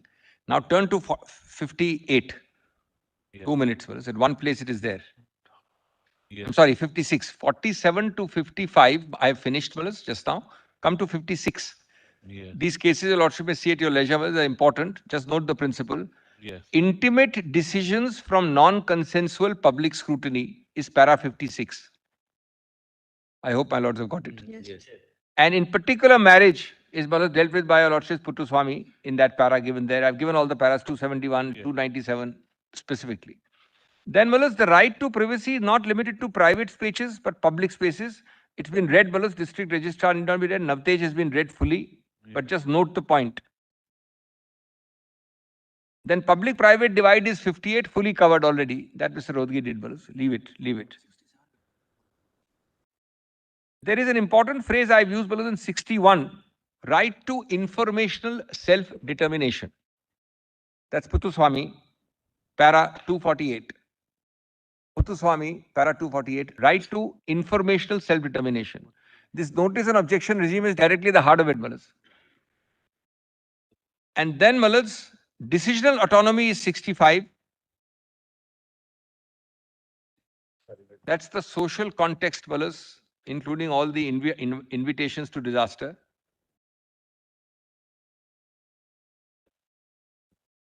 Well, 67 is an important legal principle of proportionality. Kindly give me 30 seconds on 67. This honorable court has recognized the possibility of a systematic abuse of rights infringing measures and read that into an assessment of such a measure's constitutionality under the doctrine of proportionality. This is excessive. This is completely disproportionate. What is the need for this in proportion, Your Lordships, said in Gujarat Majdoor, state action thus leaves sufficient room for abuse, thereby acting as a threat against free exercise of fundamental rights, ought to necessarily be factored in the delicate balancing act the judiciary directly applies. Your Lordship is inviting by this objections regime. And then, equality I've dealt with, in para 72. It's a discriminatory regime. Discriminatory because only if you choose the SMA, and if Your Lordship were to strike it down, please don't misunderstand, it's not to be struck down for same sex only, it's to be struck down per se for heterosexual and non-heterosexual. It, is the only act. Personal law acts don't have it. This is a direct Article 14, And, I have given in para 80 a rather, pithy summary of proportionality. 5-pronged test, my Lord remembers. My Lord has said, I've called it out, 5-pronged test is a legitimate state object, a rational nexus between rights infringing measures, that is the suitability test, para 80 minutes. The rights measure should be least restrictive, that is the necessity test. Proportionality stricto sensu, that is balance between the extent and severity of the infringement and the object the state seeks to achieve, and sufficient safeguards against abuse. Well, it stops at B itself. If you add C, D, E, it is completely violative. In my last week's judgment in Media One, I've sort of developed on the proportionality doctrine, which Justice Sikri evolved in modern day. Modern proportionality. And in Media One, we have tried to sort of further fine-tune it. Least intrusive. Well, as I am done, I'm very grateful. One page at the end of some stirring words, which Your Lordship may or may not want to use. Just give it. This is really the heart of this matter, ultimately, it's a larger matter than merely provisions. Is this correctly typed? Well, I've given it in a bit of a hurry with some, I hope there are not some typos. Just see these 4 quotations very quickly. One is, this one, no, ye to nahi hai na. Have you given it there? Yeah. Well, you Lordship will leave aside the top, what we are seeking. Just leave aside the top. Come to the quotations. Why do you add without asking me? Well, Oberfell and Hodges, it would misunderstand these men and women to say they disrespect the idea of marriage. Their plea is that they do respect it so deeply that they seek to find its fulfillment for themselves. These are the category like us who has said that why should you be entitled to marriage? Their hope is not to be condemned to live in loneliness, excluded from one of the civilization's oldest institutions. They ask for equal dignity in the eyes of law. The Constitution grants them that right. Whereas Oscar Wilde was a declared homosexual in an era when this was something very, very different. And he died, he was actually imprisoned for it. He fell seriously ill. And then he came out and he died. He put this, an alien tears will fill for him pity's long broken urn. For his mourners will be outcast men, and outcasts always mourn. He was talking in the context of men, Malas. And then, Malas, this is lastly, I have filed these cases.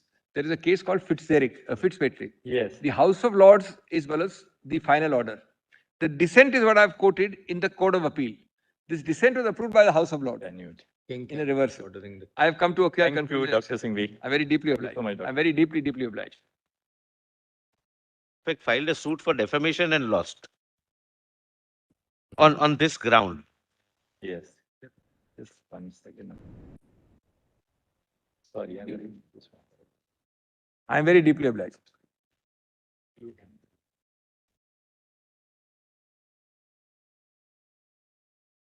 We begin with the hearing. We begin with Mr. Raju Ramchandran. And by the end of the day, we would have completed with the submissions of Mr. Raju Ramchandran, Mr. Vishwanathan, Ms. Luthra, and Mr. Anand Grover. We take it, 4 of you would complete by the end of the day. Thank you.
Check, mic check, sound. Check, mic check, check, mic check. Check, mic check. Check, audio checks, check.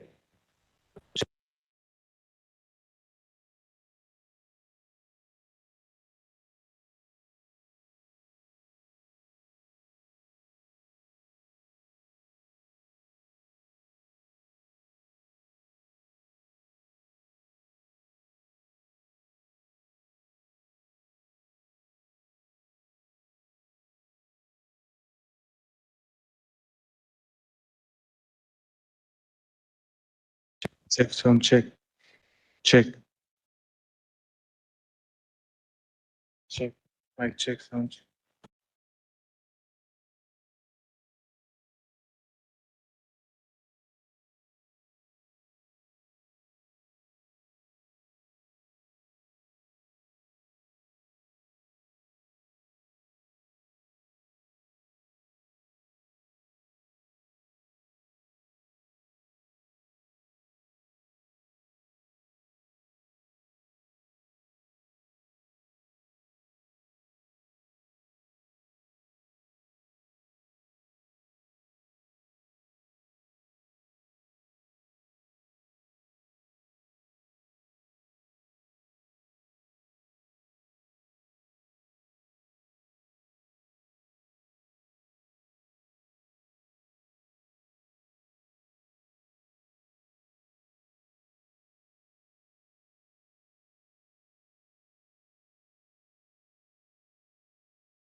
Anything but mentioning, ma'am, at 2 o'clock. Yes, yes, Mr. Ramchandran.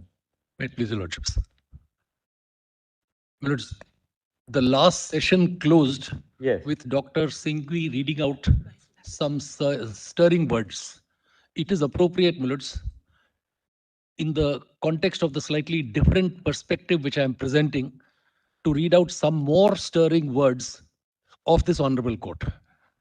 Way back, my Lords, in 1956, the iconic Justice Vivian Bose said, the Constitution also exists for the common man, for the poor and the humble, for those who have businesses at stake, for the butcher, the baker, and the candlestick maker. He said, yes. Then, my Lords, in 1982, one Randhir Singh, a constable driver of the Delhi police, came before this honorable court asking for equal pay for equal work. And the first paragraph of another master, my Lords, Justice Chinnappa Reddy, is stirring again. Because the judge says, true, he is the merest microbe in the mighty organism of the state, a little clog in a giant wheel. But the glory of our constitution is that it enables him to directly approach the highest court in the land for redress. It is a matter of no little pride and satisfaction to us that he has done so. That he has done. That he has done so. Then further, my Lords, I won't read. And it is in this context that it's important for me to state who the two petitioners I am representing are. Petitioner number one Kajal, is a Dalit woman from the town of Muktsar in Punjab. And her partner, petitioner number two, Bhavna, is an OBC from Bahadurgarh, Haryana. Bhavna works as an accountant in a company in Chandigarh, and Kajal works as an assistant in a bakery in Chandigarh. She is the baker whom Justice Vivian Bose had in mind. And therefore, the very presence of these two petitioners and similar petitioners like Ms. Grover's client should put paid bullets to the glib assumption made in the government's affidavit that they are urban elite. That statement, with respect, Millards, was careless, unnecessary, and with respect, insensitive, Millards. And the reason for stressing the background of these petitioners and the nameless others who might be like them is to say that the institution of marriage is not just the gateway to various socio-economic rights, which my two predecessors have sufficiently focused on, but it is a societal protection from their own natal parental families. Such couples don't have enlightened parents. They don't have understanding families. The two petitioners before your lordships had to move the Delhi High Court for protection orders. Those orders are on record as part of my written submissions. And therefore, the point which I wish to emphasize is that the recognition of their marriage is an important protection to them. A societal recognition which protects them from society and from their own parental families in given cases. Now, having offered that overarching perspective, Millards, I am dealing with the matter under just 4 or 5 heads, which I'll quickly enumerate. One is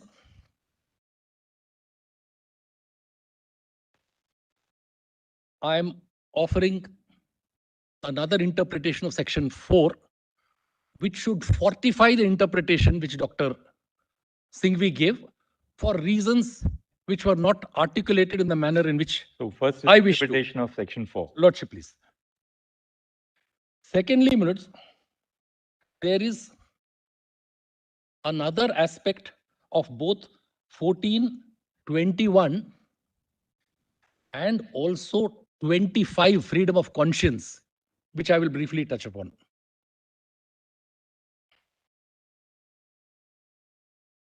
Third, Milords, is the aspect of notice,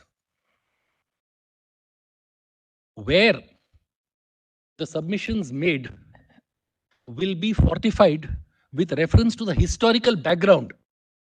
A little background is necessary, which we have set out, and I'll just briefly draw attention to that as to how and in what context these notice provisions came into being and how they are so utterly out of place in today's context. And lastly, a point which I mentioned briefly in an intervention yesterday, for people like us, any judgment of this honorable court, assuming we succeed, will be incomplete unless, as we have prayed, a protocol is put into place on the lines of the Shakti Vahini protocol, which your lordships laid down in the case of heterosexual couples seeking protection from what was called Khap Panchayats. A similar protocol, Milords, is imperative. So may I, Milords, quickly proceed on these lines first. Kindly turn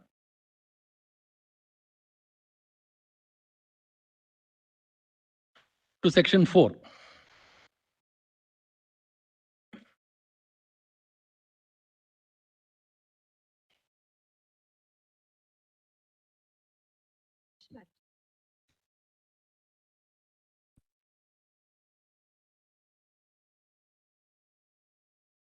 Yes, Manoj. Notwithstanding anything contained in any other law for the time being in force relating to the solemnization of marriages, a marriage between any two persons, so here persons, may be solemnized under this act if at the time of the marriage the following conditions are fulfilled, namely, neither party has a spouse living, neither party is incapable of giving valid consent, etc. And then, for the first time, come the mention of male and female. The male has completed the age of 21 and the female the age of 18 years. Right.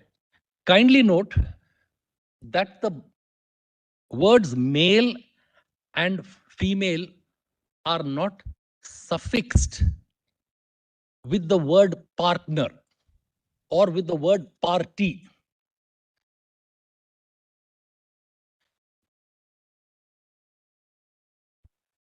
Therefore, without in any manner intending to contend that the kind of union which we are asking for recognition for was contemplated at this act, my endeavor is to point out that the language of this act enacted in 54 itself, without your lordships having to do violence to language, is capable of accommodating situations like ours, because if it is a male union,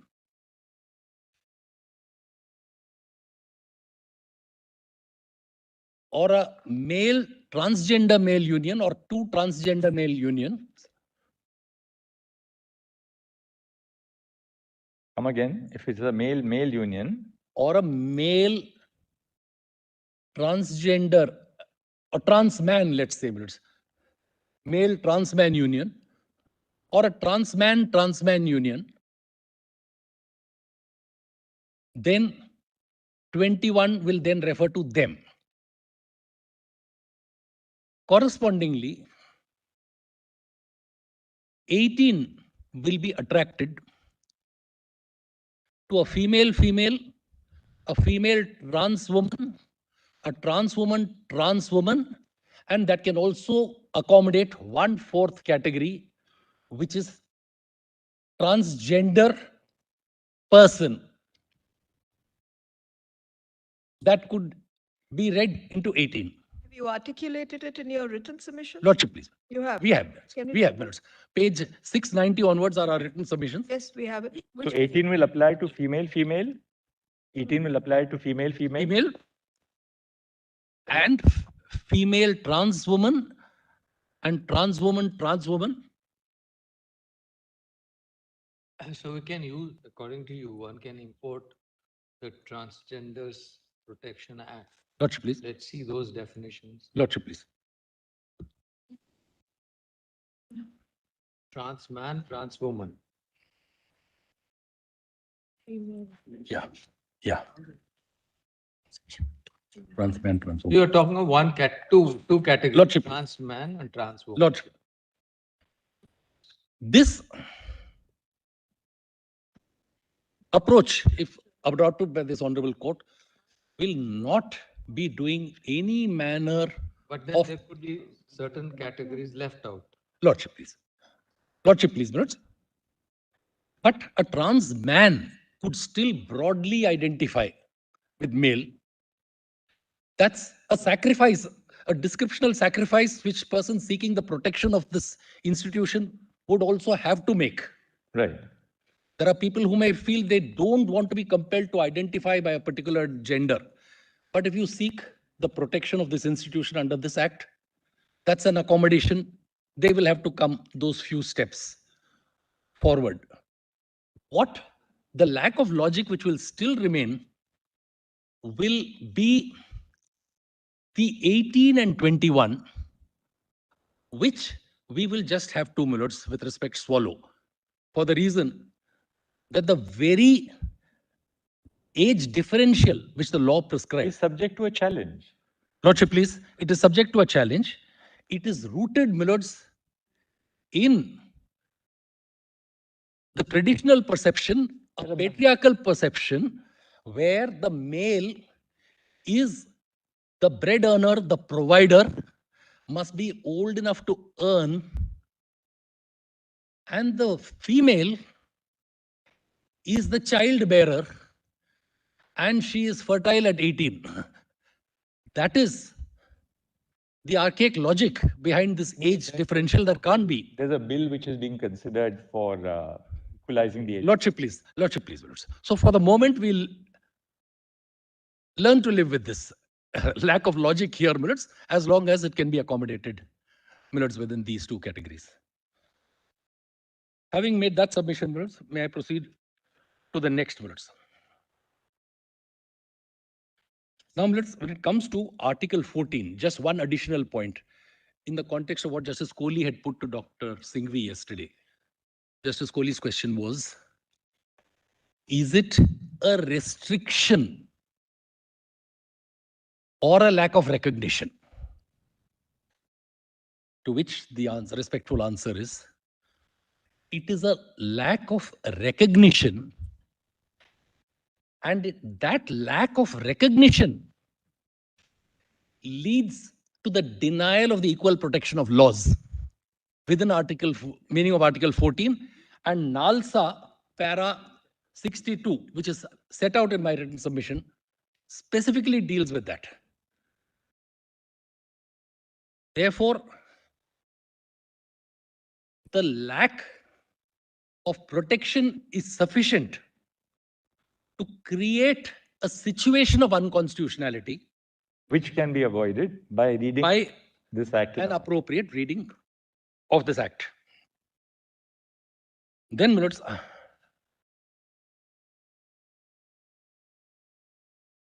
Facets of 21, which further need to be highlighted,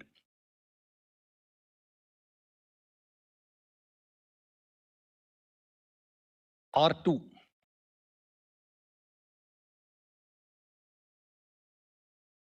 My right to health would include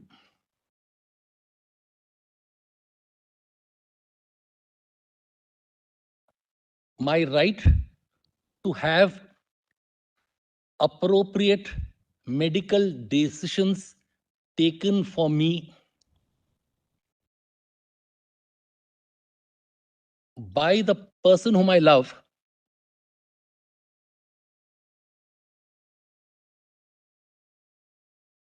and so often in such situations, there's an alienation. Again, we are not talking about urban families. There's an alienation from the parental family. And so in such a case, in the event of sickness, the individual is left without a person who can take responsible medical decisions, who can sign the hospital consent form, the ICU form, whatever. No caregiver. Lordship, please, no legal caregiver. No legal caregiver.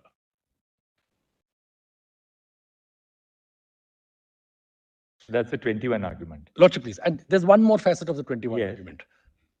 And it is this. If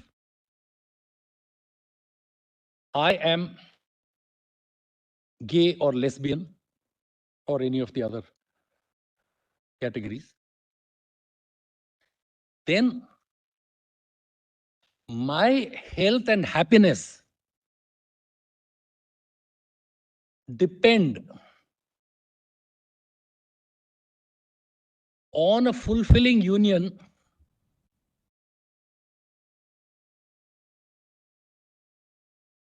with a person of my choice. Yes, this has been covered. This has been covered. Lordship, please. The right And to it's an aspect of mental health. It's an aspect of mental health if I am prevented from. The point That's of all right. happiness includes wellness. Lordship, please. Lordship, please. The fullness of one's life. Lordship, please. In fact, there's a whole segment in my judgment in Navtej which deals with the right to health, the right to mental health. Lordship, please. Lordship, please. And my lords, 25, I will only state it. And 21 also would include the right to found a family, Mills. The right to found a family, the Yogyakarta principles, we have set them out here. Yes. Those would also be part of my right under 21, the right to marry. If I have a right to marry, then I have a right to found a family. Yes. And 25, freedom of conscience. I have a right to my own moral compass.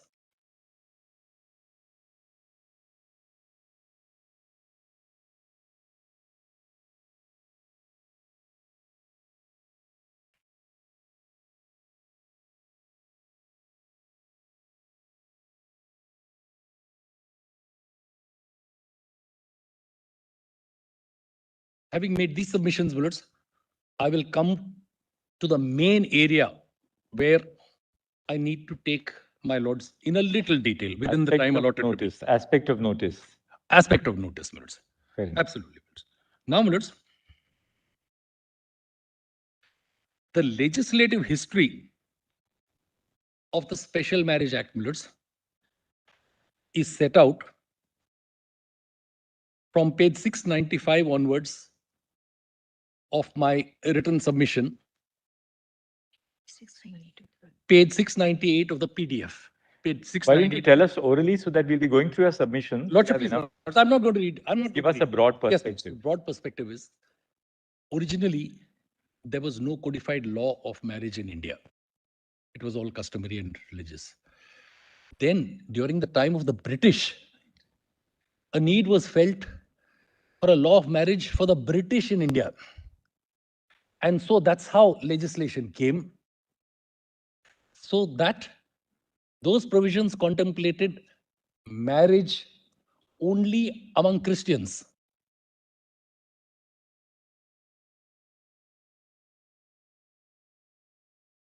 Yes. Then comes Keshav Chandra Sen and the Brahmo Samaj. And their demand for a secular law of marriage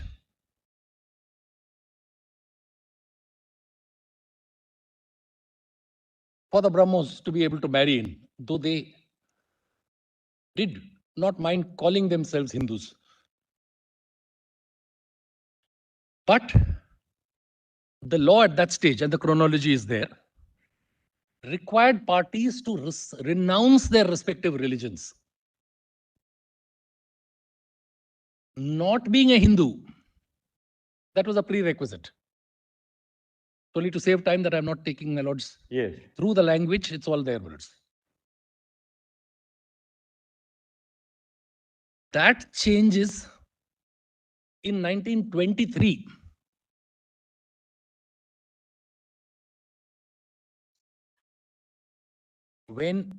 After which you are no longer required to renounce your religion. But there is a severance of the joint Hindu family status.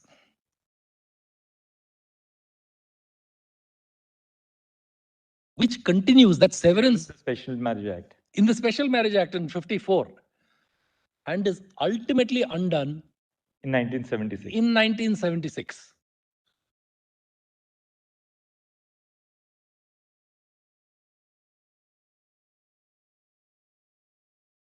So that is as far as the law of marriage is concerned. And now let's we come to the history of notice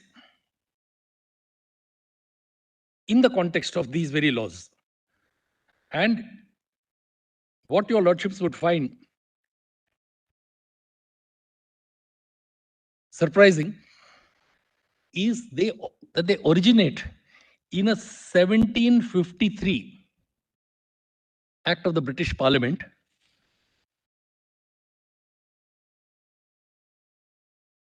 whose name speaks for itself.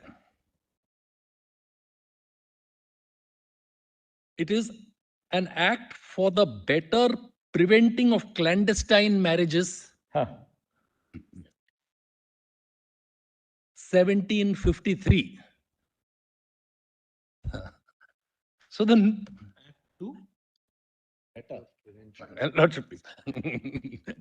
so therefore, a provision which originates in a preventive statute now continues through the Special Marriage Act, which self-confessedly is an enabling statute. But there these provisions are imported. Part of your written submissions is covered. Lordship, please, Lords. Kindly, Lords, PDF 725.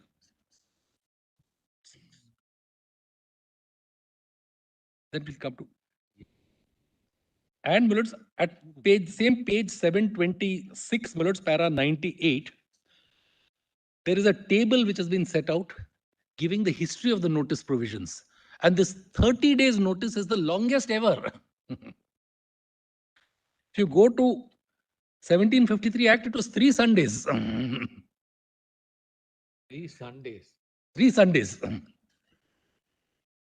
Because weddings were in church, maybe that was the significance of Sundays. Yeah.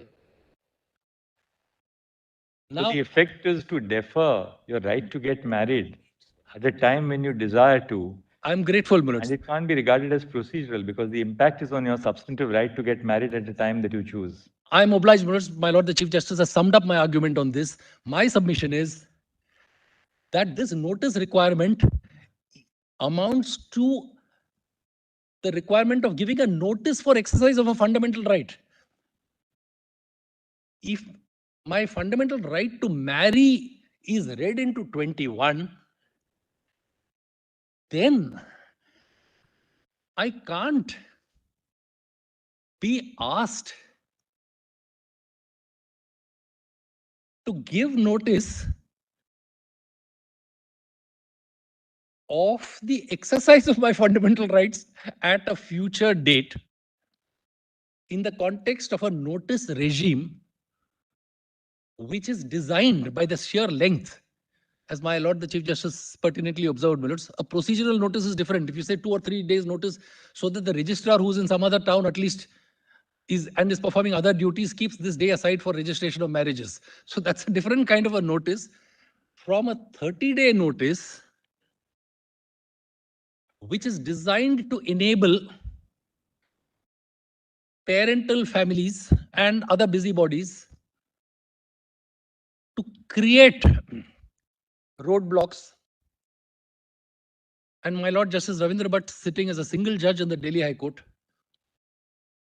had to deal with such a situation in a case whose reference I have given, where the enthusiastic marriage registrar not only sent the notice to the parent jurisdiction, because if you move out, you elope, let us say, just to use a loose word, you go and settle in another district, 30 days domicile there.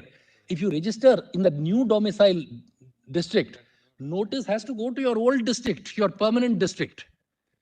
But the enthusiastic registrars also sent it to their addresses, to their families. So the judgment of the Delhi High Court to which I am making references, the obligation is only to paste a notice, put it up on your notice board, not to inform families. And that judgment refers to the deleterious effect otherwise of this having on the freedom of choice of parties. And if the purpose is to ensure that people do not enter into a marriage which will suffer from being void, then this is not the least this is not the least restrictive means which the proportionality test requires us to adopt. Lordship, please. To ensure that purpose. Lordship, please. Lordship, please. And especially when there is adequate provision in every law, if in the Hindu Marriage Act, a marriage within prohibited degrees is entered into, the Act provides. This Act provides for penalties and punishment for making a false declaration. So it is not that people in prohibited degrees of relationship will go scot-free. But you can't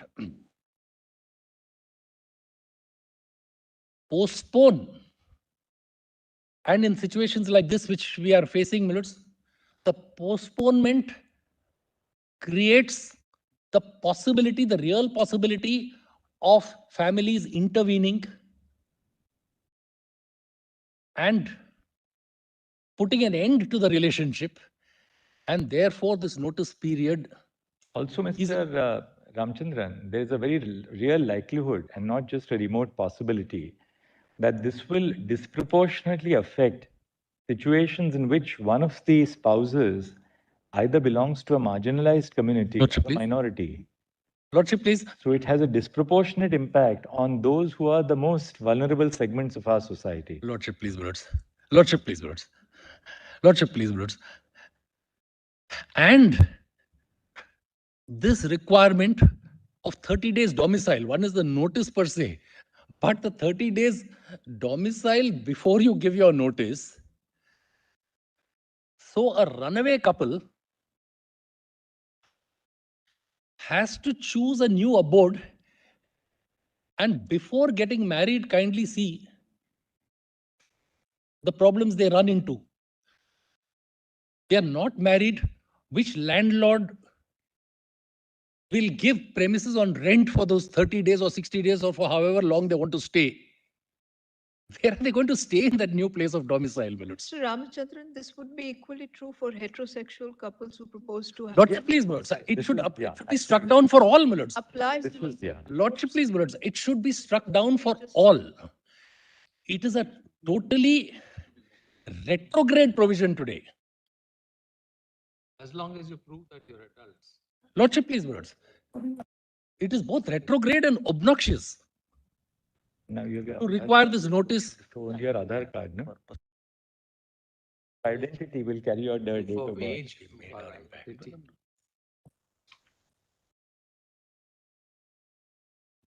And if I am correct in this submission, then what are the main provisions which need to go and what are the consequential provisions which need to go? I'm just reading out those words. Main provision. 5 to 8 will be the main provisions.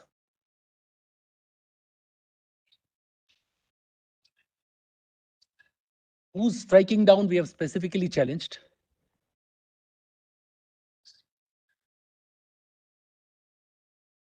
5 to 8. But the consequential 7 to 8 minutes. Yes. The consequential provisions or the provisions in aid which need to go would be 9, that is powers of inquiry given to the marriage officer, 10 procedure on receipt of objection by marriage officer abroad. Then minutes 14, new notice when marriage not solemnized within 3 months. So for some reason you can't solemnize, and perhaps it's not solemnized because parents have kidnapped. So when they finally get together again, another notice, then another notice. And minutes, finally, the provision which needs to go consequentially would be 46. 46 क्या है? You said 5 to 10, right? 5 to 8, then minutes 9. 10, 5 to 10. And then 10. Yes, On minutes the 5 marriage to 10 officer. minutes. On a marriage officer. Yes, minutes. Lordship, please. I'm grateful. 40? Then 14 also I had mentioned minutes, but just as a note to 14. And then 46. The penalty. Yes, minutes. Penalty for wrongful action of the marriage officer. Because if this notice provision goes,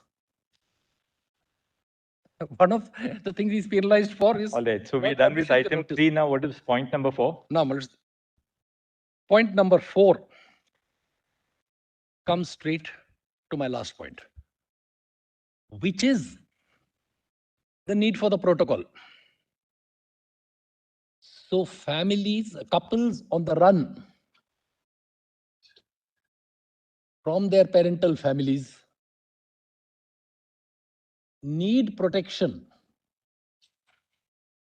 of the state through the aegis of this court.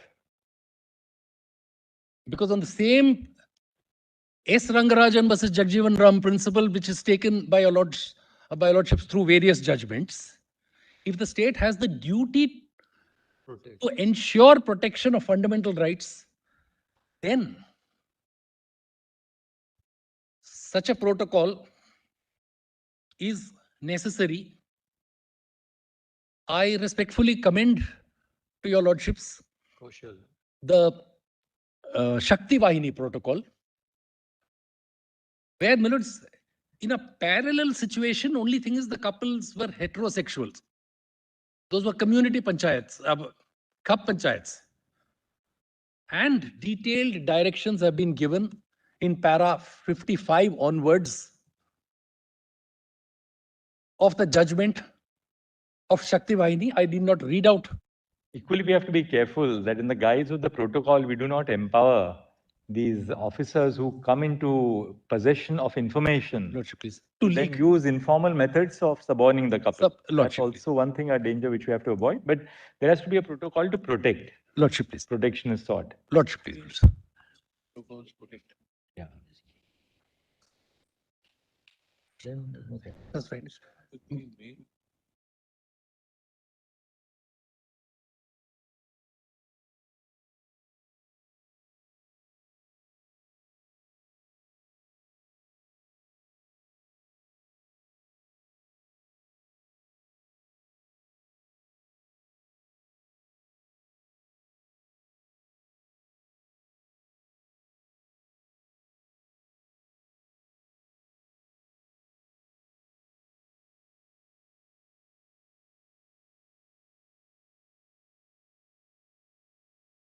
My submissions. Thank you very much. I'm grateful, Bullets. I haven't exceeded the I must time. compliment you for such precision and absolute focus. Thank you very much. I'm deeply grateful, Bullets. And my gratitude to my team also, Bullets, for that.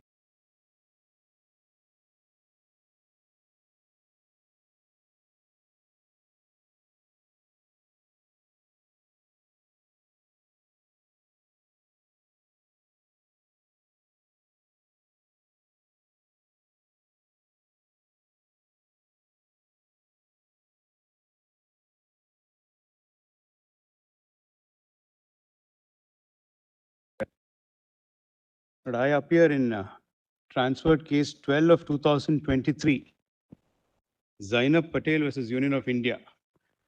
Your Lordship may, my Lord, for the time being, not take the note originally filed because coming as I do in the middle order, I had one distinct advantage, my lord, to follow the deliberations, particularly the queries of your lordship, the responses of the union, and the note submitted today, my lord, encompasses and tries to answer some or all of the questions that your lordships have posed, my lord, and my learned friends preceding me, my lord, who have done a very able job, have raised in the matter, my lord. Mr. Vishwanathan, if you could just assist us with the formulation. I will just formulate it, my lord. Just give me, I have, my lord, a written note with an index, but I just want to give your lordship a prefatory note. I'll take 3 minutes of my own time on that, my lord.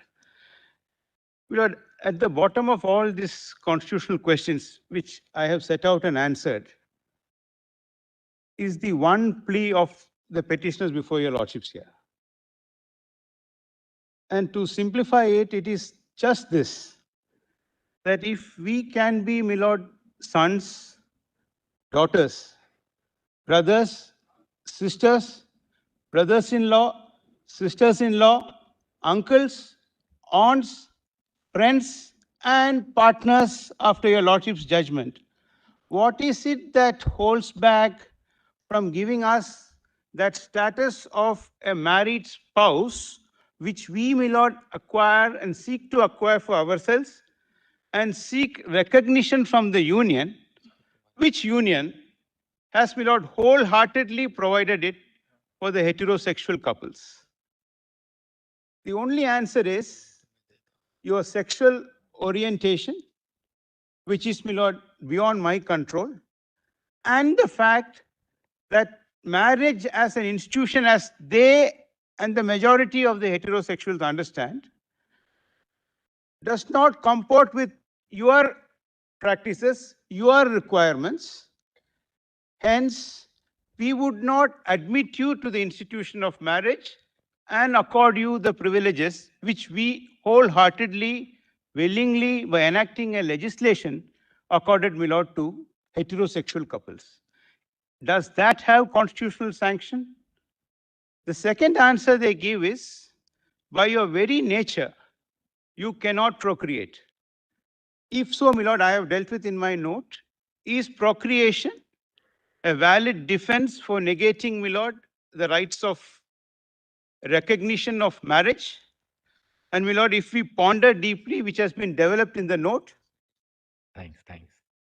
which has been developed, my lord, procreation or inability, my lord, to procreate is no answer. None of the marriage statutes, my lord, prescribe any upper limit for marriage. Even today, people who are, my lord, beyond the age of, my lord, reproductive capacity, women beyond 45 who medically may be unsafe for pregnancy are allowed to marry. There is nothing obnoxious about it. People who have decided not to have children, who cannot have children, heterosexual couples, are allowed to marry. Well, these are well settled. So, my lord, procreation is no answer.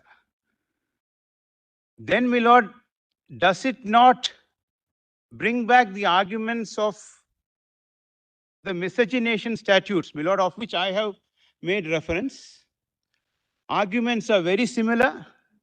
The judgments before Loving versus Virginia, the holdings are very similar, my lord. Even the trial court holding in Loving was on the basis that it doesn't accord with our religious beliefs and the common notions of marriage. So we won't permit you to marry. But Loving said no. Because, my lord, it said you cannot understand marriage with any traditional notion that you may have. The other fallacy in the argument, my lord, is again relatable to a historical fact. My lord, these are moments in history, my lord, which we are passing. Similar instances have happened before. All that the union is saying is, everything else is fine. All other relationships are fine. You are almost equal, but you are separate. This is exactly, my lord, what was the stand in Plessy versus Ferguson. Exactly. I have placed passages from Plessy, except that there it was separate but equal when they segregated the classes. Here it is separate but almost equal, but separate. Don't come into the institution of marriage. We will see, my lord, the arguments of the state in Plessy very briefly and the holdings in Plessy. And we will also pay a tribute to Justice Harlan, who dissented in 1895. which got, my lord, reinforced in Brown, Brown ultimately. Board of Education, and also, my lord, in Loving versus Virginia on the miscegenation aspect, my lord, as to how these very arguments advance with great fervor. That look, this doesn't accord with my belief that it has to be a certain order because it has gone on for centuries. So in that sense, my lord, this is a moment of history which your lordships, my lord, are passing through, which we are passing through, my lord. And my lord, what your lordships are going to lay down is going to have, my lord, an important repercussions for the future. Then the further question, my lord, which has been considerably debated, which has been addressed is, do we look at it from the prism of the statute, or do we start with the prism of fundamental rights, my lord? Because if your lordships found that our claim for the union of marriage, which is the ultimate union in any, my lord, partnership, procreation and mating, my lord, are incidental consequences. If any of us here, my lord, most of us heterosexuals were to be told that what is marriage after all, it is meeting and mating of a youth and a damsel, my lord, we will laugh at the gentleman. It is certainly not that. It may be an incidental part of it. But there are much greater things in a marriage. There is, my lord, coming together of two souls. It is even addressed as, my lord, my lord, an institution which addresses the ego of the individual, where there is understanding. It helps in developing the human personality, a happy marriage. So, my lord, to be told that, my lord, it has to be looked at from the procreation perspective is completely fallacious. Special Marriage Act, my lord, is a secular law. Bommai has reiterated that before the 42nd Amendment, secularism was implicit in the Constitution. If a law like the Special Marriage Act were not to be enacted, my lord, imagine a scenario. Your lordship would have found it a positive obligation in commanding the state to enact it, just as they would not be able to repeal it today, my lord. Assume a state, my lord, to cut the notes wants to spite the face. So, my lord, we need to look at it from the constitutional perspective. The acts will have to be tailored. If there is a right, my lord, which is a fundamental right, it may fit into the statute as it now stands. It may have to be, as Fowry said, to be tailored, to be brought in line. Your lordship may give directives. Let us not forget, my lord, we have challenged the validity of the act. It is in the process of saving the act that your lordship are resorting to these devices.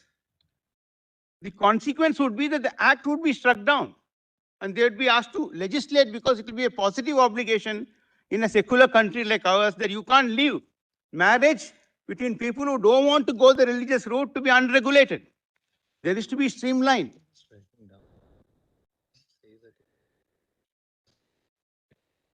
You actually sought for that as the first relief. We have, my lord, in 3 petitions, direct declarations that the statute, which only recognizes heterosexuals union, if it is to be so construed, is invalid. My petition seeks a declaration. Honestly, an amendment was drafted, but Zainab is not well to execute that affidavit. But, my lord, that is taken care of in Ms. Grover's petition and 2 other petitions. So in the exercise of trying to save the statute, any guideline your lordship gives, it's far different, my lord, from saying that court is being asked to legislate. Court is making an effort to save the statute in this process, my lord. So it will not be a legislative exercise, nor can we be told that these are measures which you have to await for Parliament to enact. The century has told us, my lord, that we have no admission to the institution of marriage. We have now come to the sentinel on the Kavi for the same relief. And we are founding it on constitutional grounds. My lord, then the aspect of transgender, because even, my lord, in transgender persons, the 3 categories, the male manifested gender, the female manifested gender, they are entitled to maintain that manifestation. And, my lord, the trans person who doesn't manifest any gender, third gender, are inter se, my lord. Between them, a male to a male is entitled to marry, a female to a female is entitled to marry, a trans person and a trans person is entitled to marry. NALSA, my lord, expressly guarantees a right to marry The union may say it was in 2014 before the act and in the sense of a heterosexual marriage between a trans man and a trans woman. But today, my lord, this issue and the transgender case also, my lord, involves when you say that you are as good as any other citizen and we don't discriminate, this aspect can't be held back only because of an aspect which is nothing attributable to my fault. It is an aspect of nature. Just as you have right-handers, you have left-handers too. Just as, my lord, you have heterosexual people, there are homosexual people who have come out. It is widely, my lord, an accepted nature all over the country. It is not confined to urban, my lord, situation. As your lordship, my lord, the Chief Justice said, maybe in urban areas, my lord, they have been more emboldened to come out and, my lord, seek their reliefs. Lastly, my lord, the note addresses the molding of relief.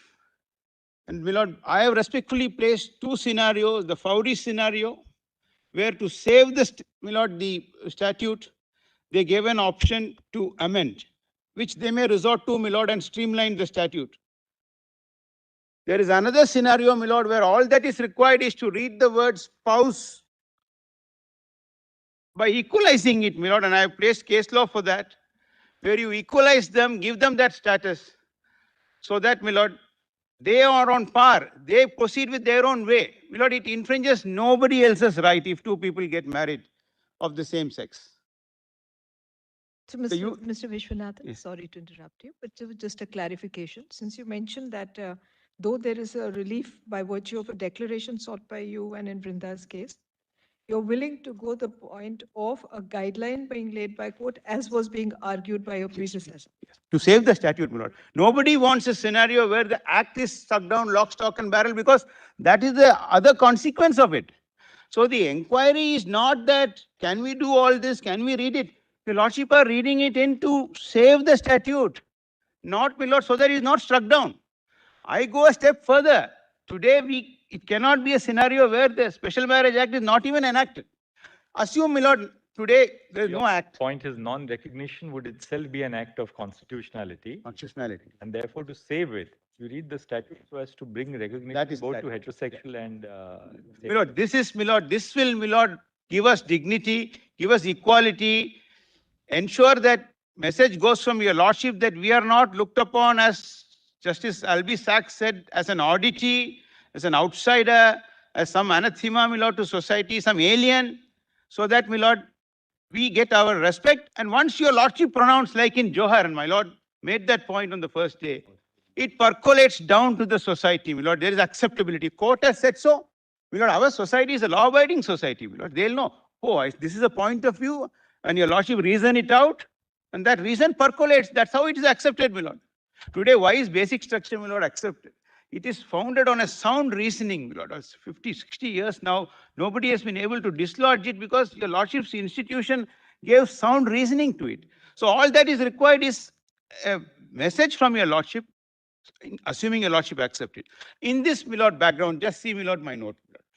So I will now, my lord, I've extracted most of the paragraphs so that reference to the volumes, my lord. I just want to, my lord.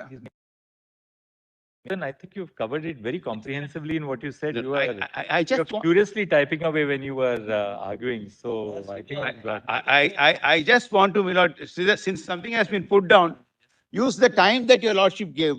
My lord, when there was a grim scenario when your lordship debated the time, I wanted to mention, your lordship recollects the 4th book of David Panic. yes. I have to move my car. It came this way, the US judge asked the lawyer, how long are you going to take? Said, don't worry, Your Honor, I have to move my car because in US after 20 minutes, he'll be charged for parking. Now, the only reason I didn't say that was, your lordship should not now charge us for parking. That will be a way, my lord, where we cut down our time. Thanks for the idea. Someone else pays. Someone else pays for it. But my lord, the book is titled A Collection of Articles published by Dr. David Panic in The Guardian. Is collected in a beautifully written short pieces. I had to move my car. Who moved my car? The judges. The earlier one was judges. Judges, my lord. Judges and advocates. My car is a beautiful. Very, very, my lord, a delightful read. speaks about a tourist guide. Speaks about a tourist guy walking past his office.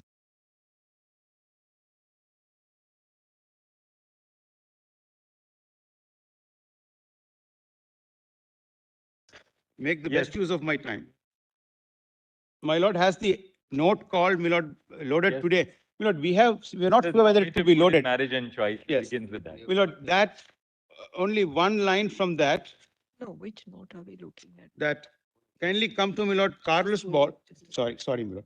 My lord, we have, my lord, I know your lordship detests hard copies. I have a soft copy, but I also, my lord. I have a soft copy. Very good. Just one, Carlos. Just see page 4, my lord, Page Carlos one. Ball. Carlos Ball. Right, got it. Yeah. Not this one. Not My lord, may I give a hard copy to Okay, something from what was earlier. Yes, my lord. My lord, after your lordship's queries, Yes, ma'am.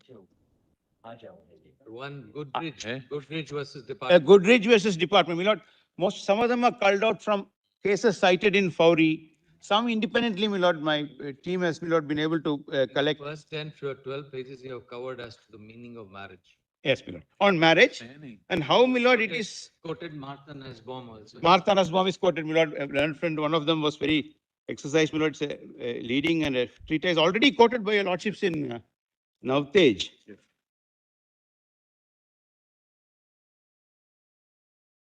I will, my lord, very selectively read so that my learned friends are not hard pressed for their time. But I'll make the use of my time. Yes, my lord. This is after volume 4. Is it compiled? Yeah. Pहिले आप One second.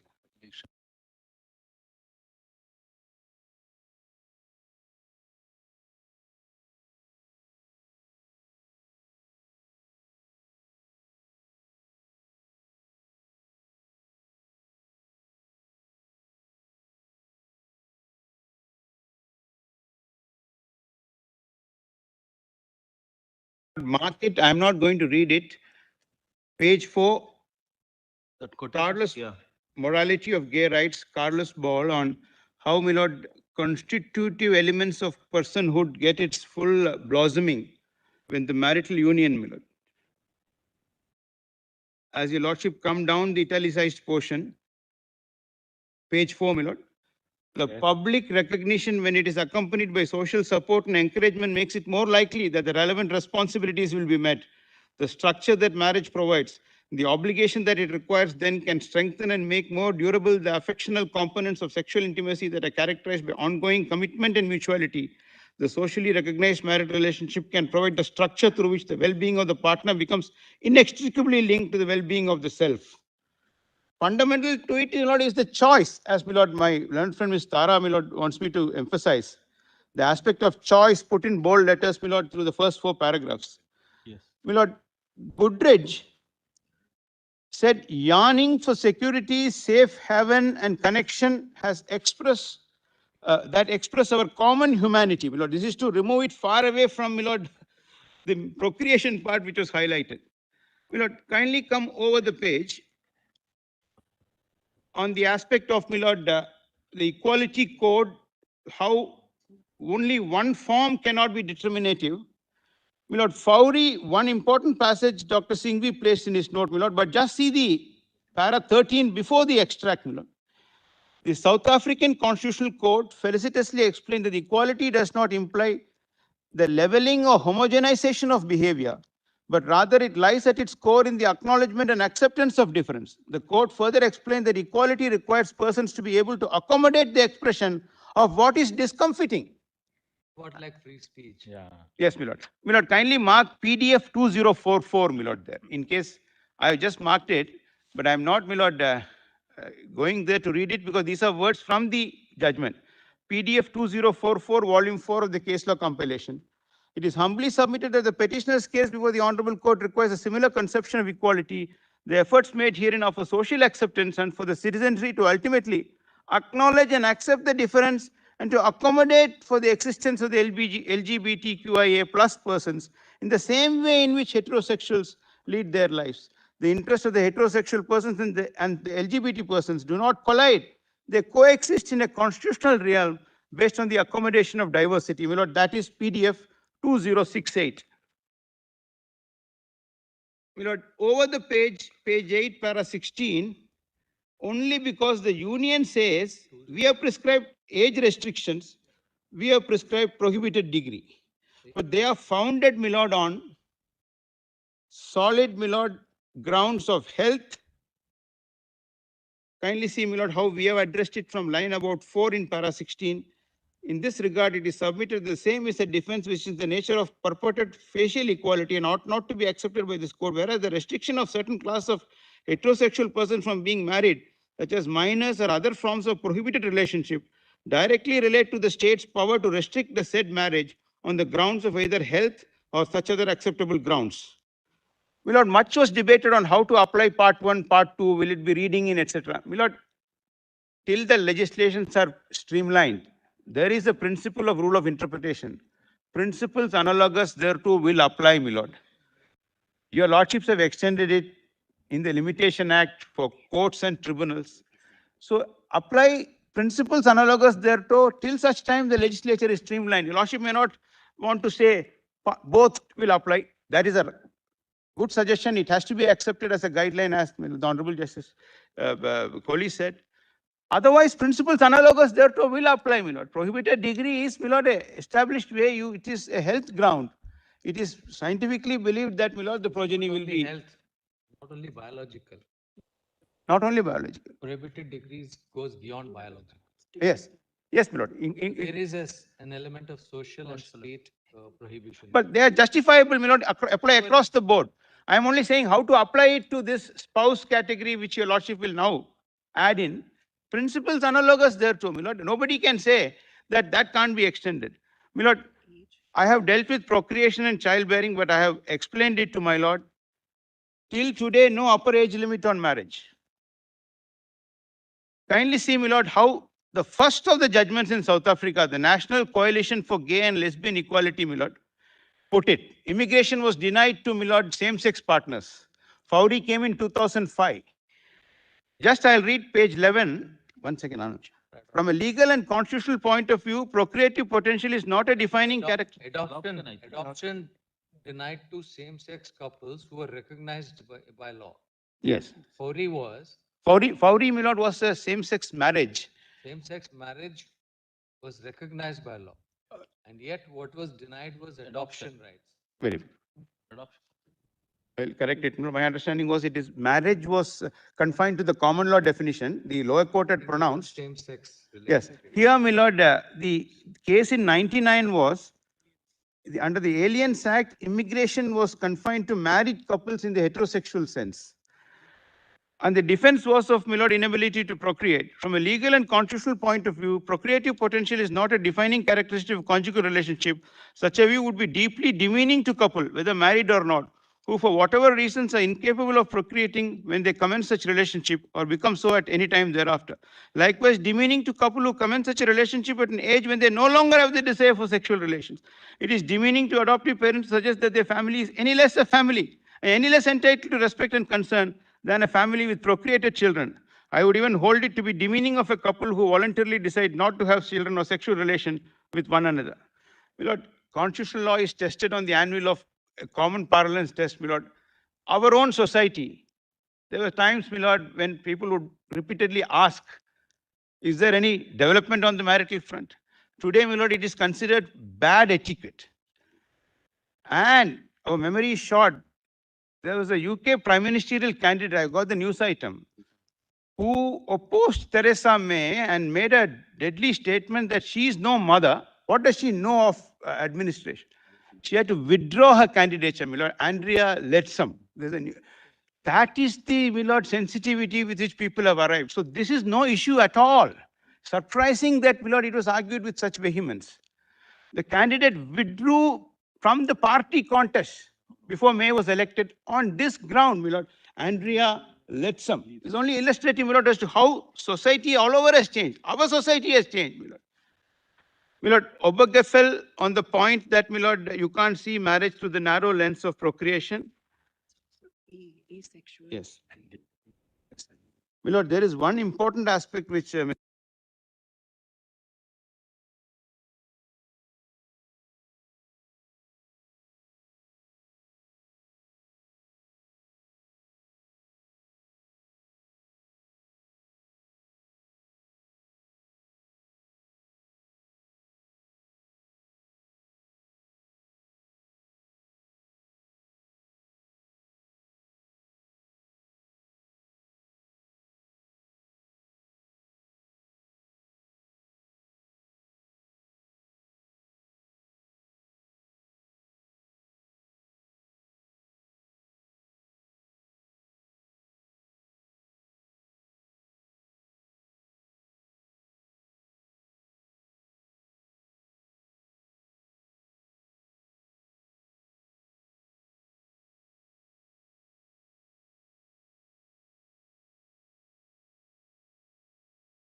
Lord, page 12, para 26, my lord, is a very important notification of the Central Adoption Resource Authority, which bars single applicant in a live-in relationship from adoption because they are not considered a stable family.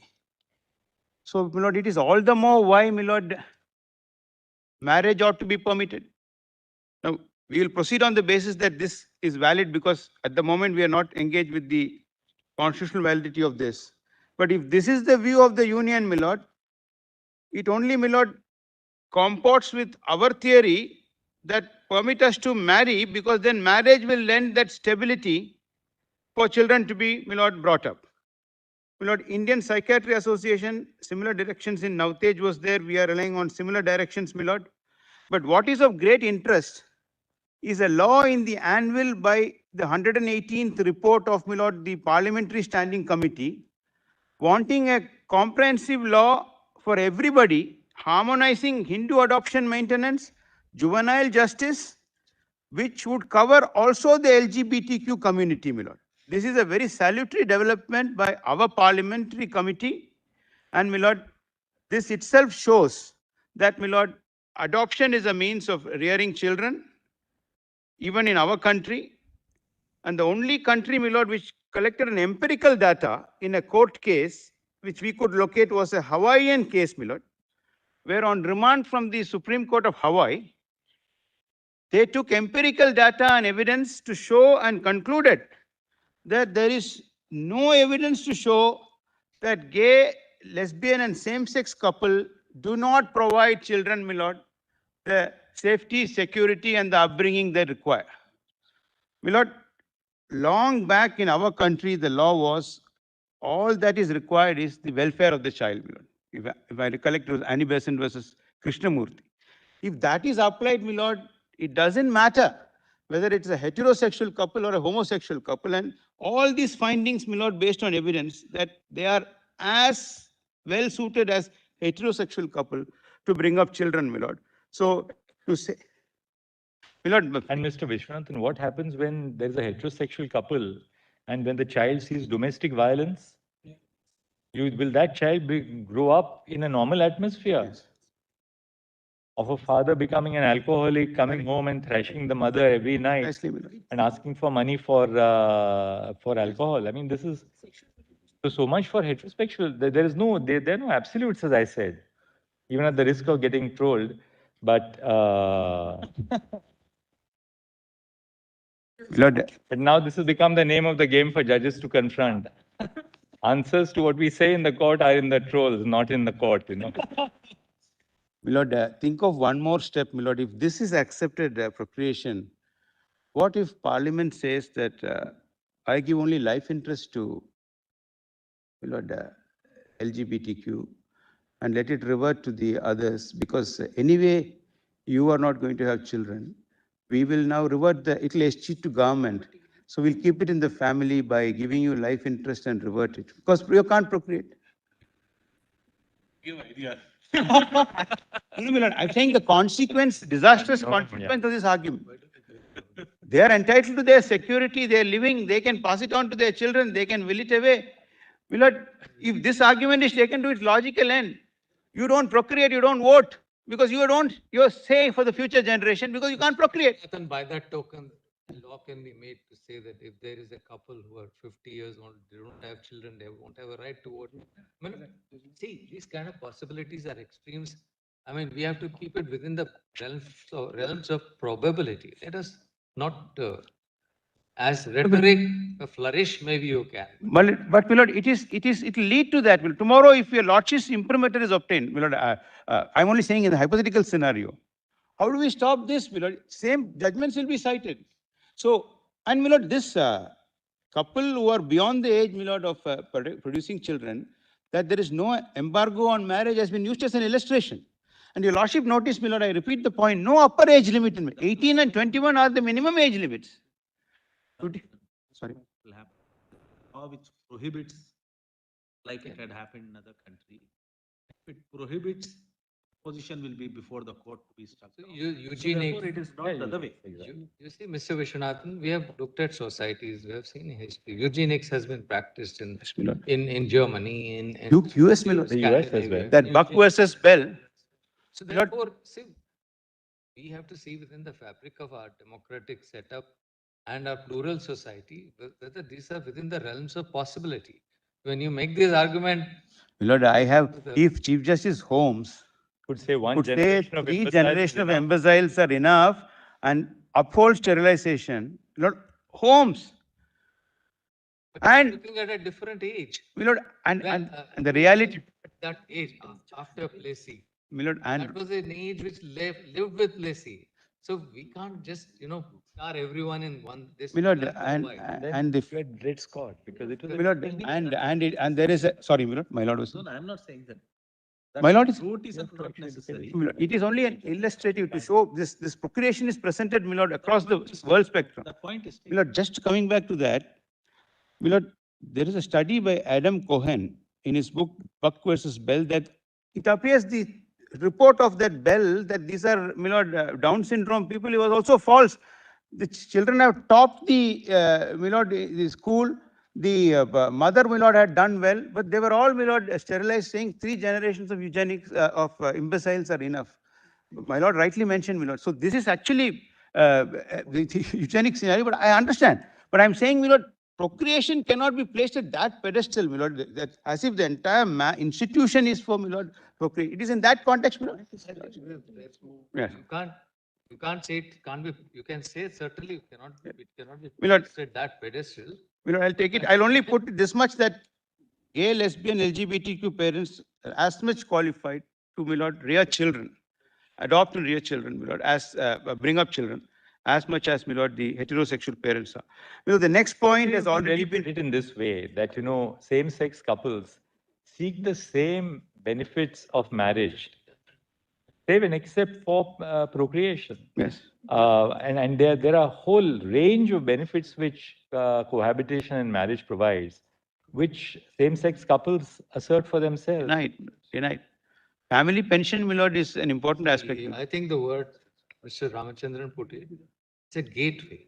Gateway. It's a gateway. It opens up so many possibilities. Very good. So many That's the correct way to look at it. entitlements, those which you can enjoy. And those which, of course, you cannot be part of, you don't. That's correct. You take it as it is. But the choice, my lord, should be given. That's what my lord is. The choice should be available. It's up to me to enter, not enter, exit. Just as in the case of heterosexual couples now, with the spread of education, the pressures of of the modern age, increasingly couples are either childless or single child couples. And therefore, you see even populous countries like China now really losing out on the demographic dividend as populations are increasingly becoming elderly. Why? Because the young who are highly educated do not want to have more children. But that's a matter of choice. That's a matter of choice. Heterosexual marriages doesn't depend upon children. Correct, my lord. Correct. That's as simple as that. Vishwanathan, this notion, that it's only, the very highly educated or the elitist who want a reduced number of children. You have to only talk to people who work for you in cities like in our city. You talk to people who are close to you and find that, most of them say that we want to have one child. My chauffeur has a daughter. A prominent constitutional lawyer. A daughter. So this is now becoming there is It is on there's a record. certain degree of awareness, also a feeling that people are moving away from this notion that you must have a boy. That's the spread of education, the impact of education, that you may have just a single child, that you may have a. It's on record that a prominent constitutional lawyer, my lord, and his wife decided not to have children so that they could dedicate themselves to their my lord, activities and practice society. My lord, sir.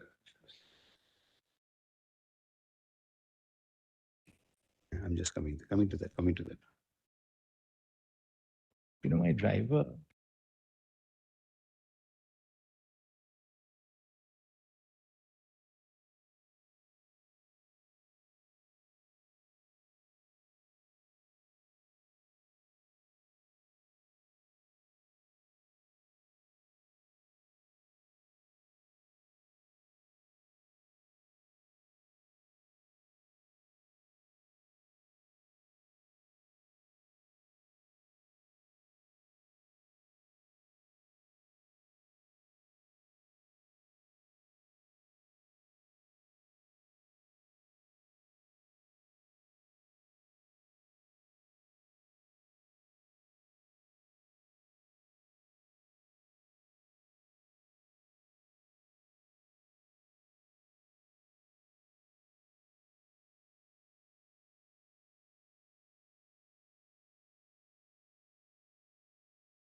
Only one headline in 15, my lord, the subheading from Barnett, my lord, that memorable line, fundamental rights may not be submitted to vote, they depend on the outcome of no elections. And more felicitously put by my lord Baba Sahib at page 16 bottom, in the context of the Hindu law code, my lord, that I am not, kindly see the last 4 lines of the quotation. I have not the slightest doubt in my mind that the provisions of this bill are in perfect consonance with the conscience of the community. And I therefore no hesitation in putting forth this measure, although it may be a matter of fact that a large majority of our countrymen do not accept it. And my lord, history is recorded that there were several dignitaries who had objection to it. Legal opinions had to be taken. Mr. Sattlewatt gave an opinion, Lady Krishna Mayer gave an opinion about, my lord, signing the bill. I have read somewhere that Babu Rajendra Prasad had reservations on some parts of the bill. Some part. And opinions were taken, my lord. Written opinions were taken. There's an opinion published in Statesman Among Jurists of the Lady Krishna Mayer. And Mr. Satilwad also, my lord, gave an opinion about the binding nature of the aid and advice. So, my lord, views will be there as we transition in society, as we evolve in society, my lord. There will be a large body of status quos. But, my lord, one let only reason it out, my lord, with them. And, my lord, no better way than, my lord, a recent, my lord, verdict which your lordship will ultimately consider and pronounce one way or the other. My lord, rest your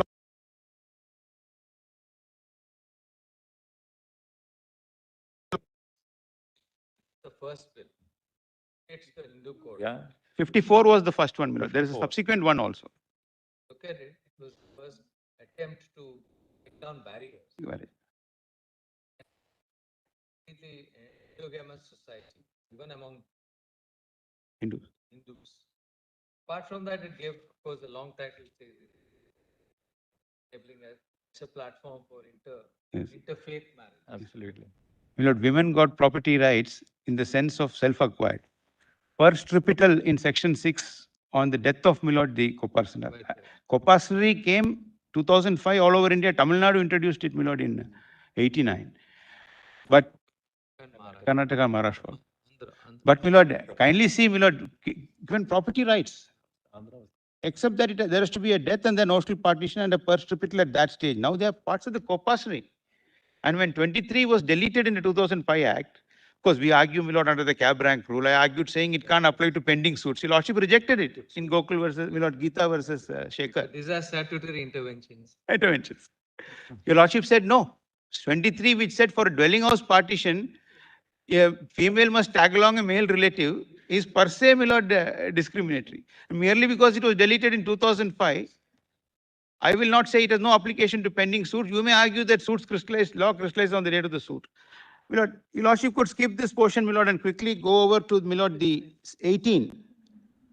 I am not going to read the 3 pages, my lord, it's carrying coal to Newcastle. My lord, 18 Roman 5, my lord. And I, my lord, find a lot of reverberations in the ratio in the miscegenation, my lord, law. To say that heterosexual marriages are the norm and are foundational to existence of the state rings a similarity to the theoretical underpinnings of the miscegenation statutes, my lord. Just see, my lord, Gibson, which preceded Loving, my lord. Gibson followed Philadelphia, Westchester. Just permit me to read 5 lines, the underlined ones, my lord, to see the similarity, my lord, because these are moments in history which have already passed through, my lord. The question is one of difference, not of superiority or inferiority. Why the creator made one black and the other white, we do not know. But the fact is apparent, and the races are distinct, each producing its own kind and following the peculiar law of its constitution.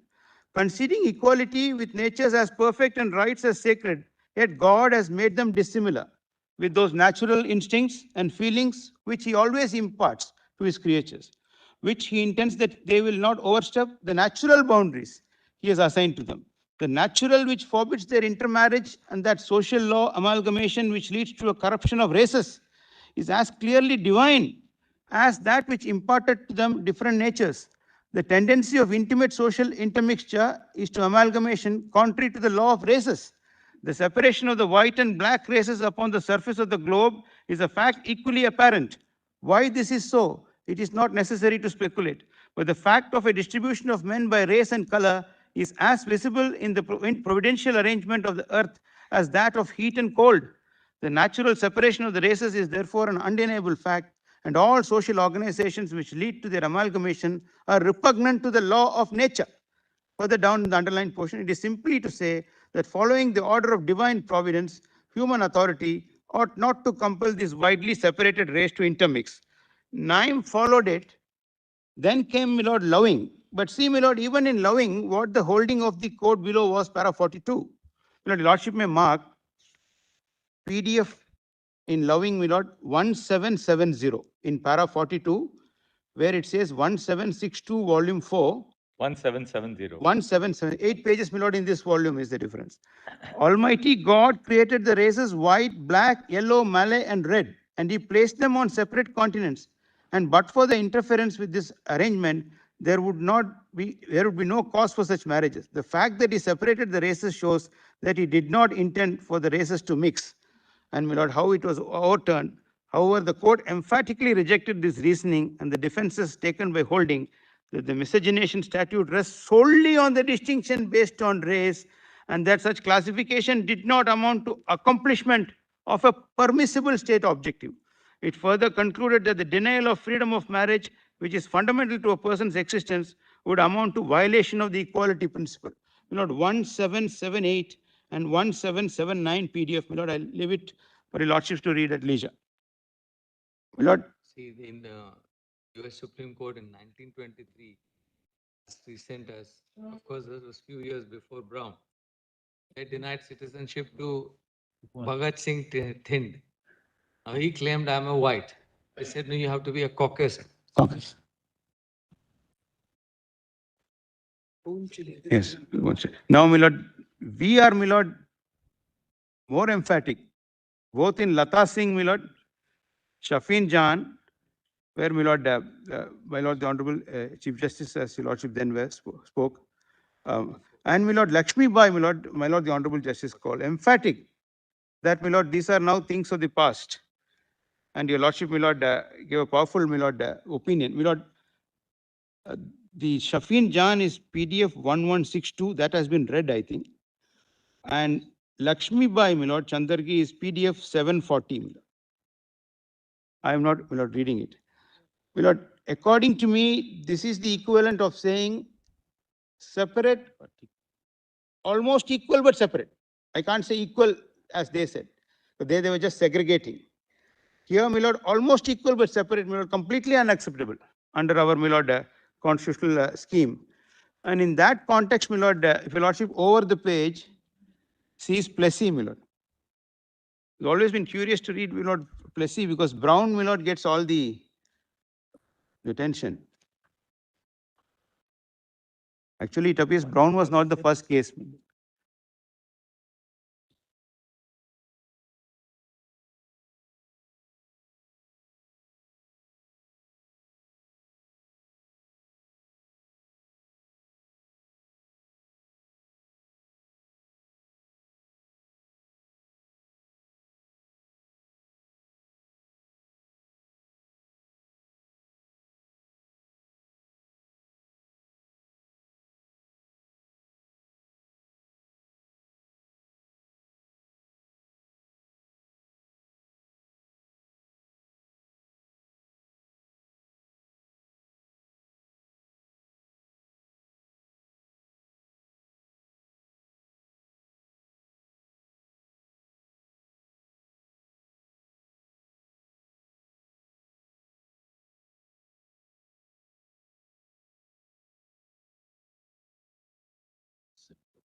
Lord, just see, my lord, page 23 bottom, para 40. End of the day, we'll ask him to wrap up. 8. The Union of India in its counter affidavit for this honorable court has referred to the decision of Navdeep Singh Johar as merely decriminalizing consensual sexual intercourse between persons of the same sex and nothing more. Note para 48, my lord, page 2. Yes, yes. Further, the union has referred, fourth line, we refer to the same-sex relationship as unions, which may not be unlawful, but not all these unions can be given the recognition under the institution of marriage. This apart is also stated that the law is neutral and in line with the principle of equality in as much as it equally prevents other heterosexual unions, such as live-in relationship, from being brought into the fold of marriage. Now, my lord, kindly see, my lord, 3 paragraphs in Plessy 24.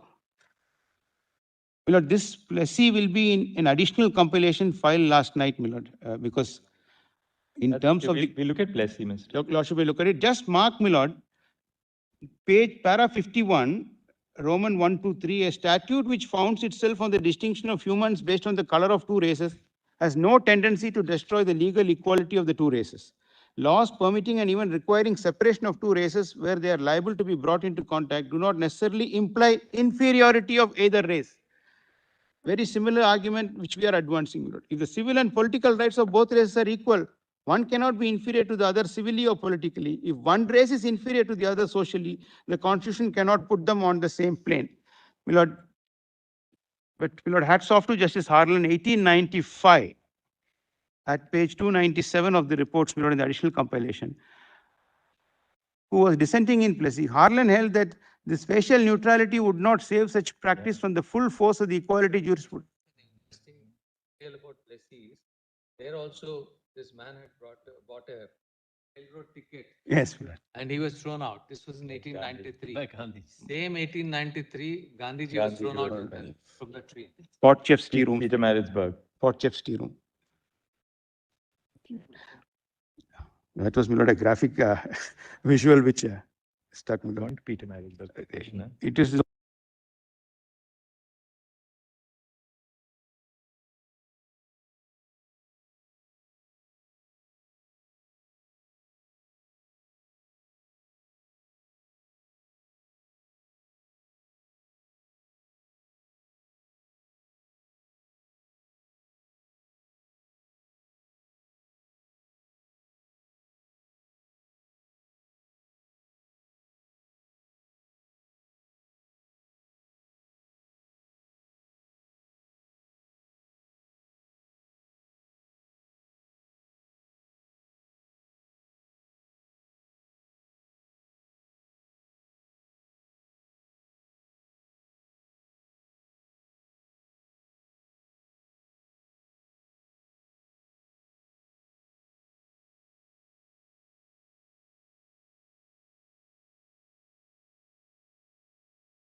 Justice Harlan held that facial 25 top neutrality would not save such practice from full force of the equality jurisprudence. It was opinion that under the guise of equal accommodation, people of color were compelled to travel separately. Further noted that destinies of races were indissolubly linked together, and the state's endorsement of this segregation would be to permit the seeds of race hate to be planted under the sanction of law. Your Lordship, equalizing it, my Lord, will adjust the affairs for future, and everybody, my Lord, would live happily ever after. My Lord, Brown versus Board of Education came down on the separate but equal doctrine, only limited to a situation of public education. But my Lord, there are other situations where separate but equal for health needs and privacy may be acceptable, but not, my Lord, in where the state has no compelling interest. My Lord, I have already, my Lord, my predecessors have already dealt with the over the page, because I want to go to the TG Act part, my Lord. discrimination, education, removal of discrimination, government to formulate welfare measures, non-discrimination. Right. Let's go now to the Transgender Act. I think Yes, let's go. transgender, my lord, page 29, my lord. Yeah. I am leaving the portion on from disgust to humanity, my lord. No, that's very beautifully put actually in Yeah, Matha. you'll have to read it later. We'll read it. I already scanned it. Lordship, when I- read it, when you were Lord. up. My lord, page 29, my lord, as far as the transgenders are concerned, I want to make it very clear, my lord, all three categories there, my lord, the male manifested, the my lord, female, and my lord, the undefined, my lord, the third gender, would seek your lordship's indulgence in permitting them to have marriage between, my lord, the categories. That is male for male, female for female, and trans for trans, my lord, because that part is similar here also. Nalsa judgment, my lord, passages of which I have given at page 33 bottom, my lord, because a large number of relevant passages, because it's a long judgment. Just go to 33, my lord, and mark this footnote so that your lordship may not have to go to any other paragraph. Para 33 or page? 33 footnote 8, my lord. Yeah, is it, my lord? Yes, yes, Nalsa. Nalsa, just mark these paragraphs. Recognizes right to marry. That is, my lord, we have quoted that. In between, my lord, a trans man and a trans woman, that can't be denied. But this is one step more. Because, kindly come back to, my lord. Right. One. I know. That is between, irrespective. No, but Nalsa? Nalsa?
But I just want to read para 81 so that my proposition is clear. What Nalsa said was, in quotation, which is also para 81, Article 14, 15, 16, 19, and 21 above discussed would indicate do not exclude hijras, transgenders from their ambit. For the Indian law on the whole recognize the paradigm of binary genders of male and female based on one's biological sex. As already indicated, we cannot accept the Corbett principle of biological tests. Rather, we prefer to follow the psyche of the person determining sex and gender and prefer the psychological test instead of the biological test. Binary notion of gender reflects in the Penal Code 1860, for example, 8, 10, etc., and also in the laws related to marriage, adoption, divorce, inheritance, succession, and other welfare legislation like NREGA 2005, etc. Non-recognition of the identity of hijras, transgenders in the various legislation denies them equal protection of the law, and they face widespread discrimination. Then, my lord, 119 is Honorable Justice Sikri. Therefore, gender identification becomes very essential component which is required for enjoying civil rights by this community. It is only with this recognition that many rights attached to sexual recognition as third gender would be available to this community more meaningfully. Right to vote, right to own property, right to marry, right to claim a formal identity through a passport and a ration card, driver's license, right to education, employment, health, and so on.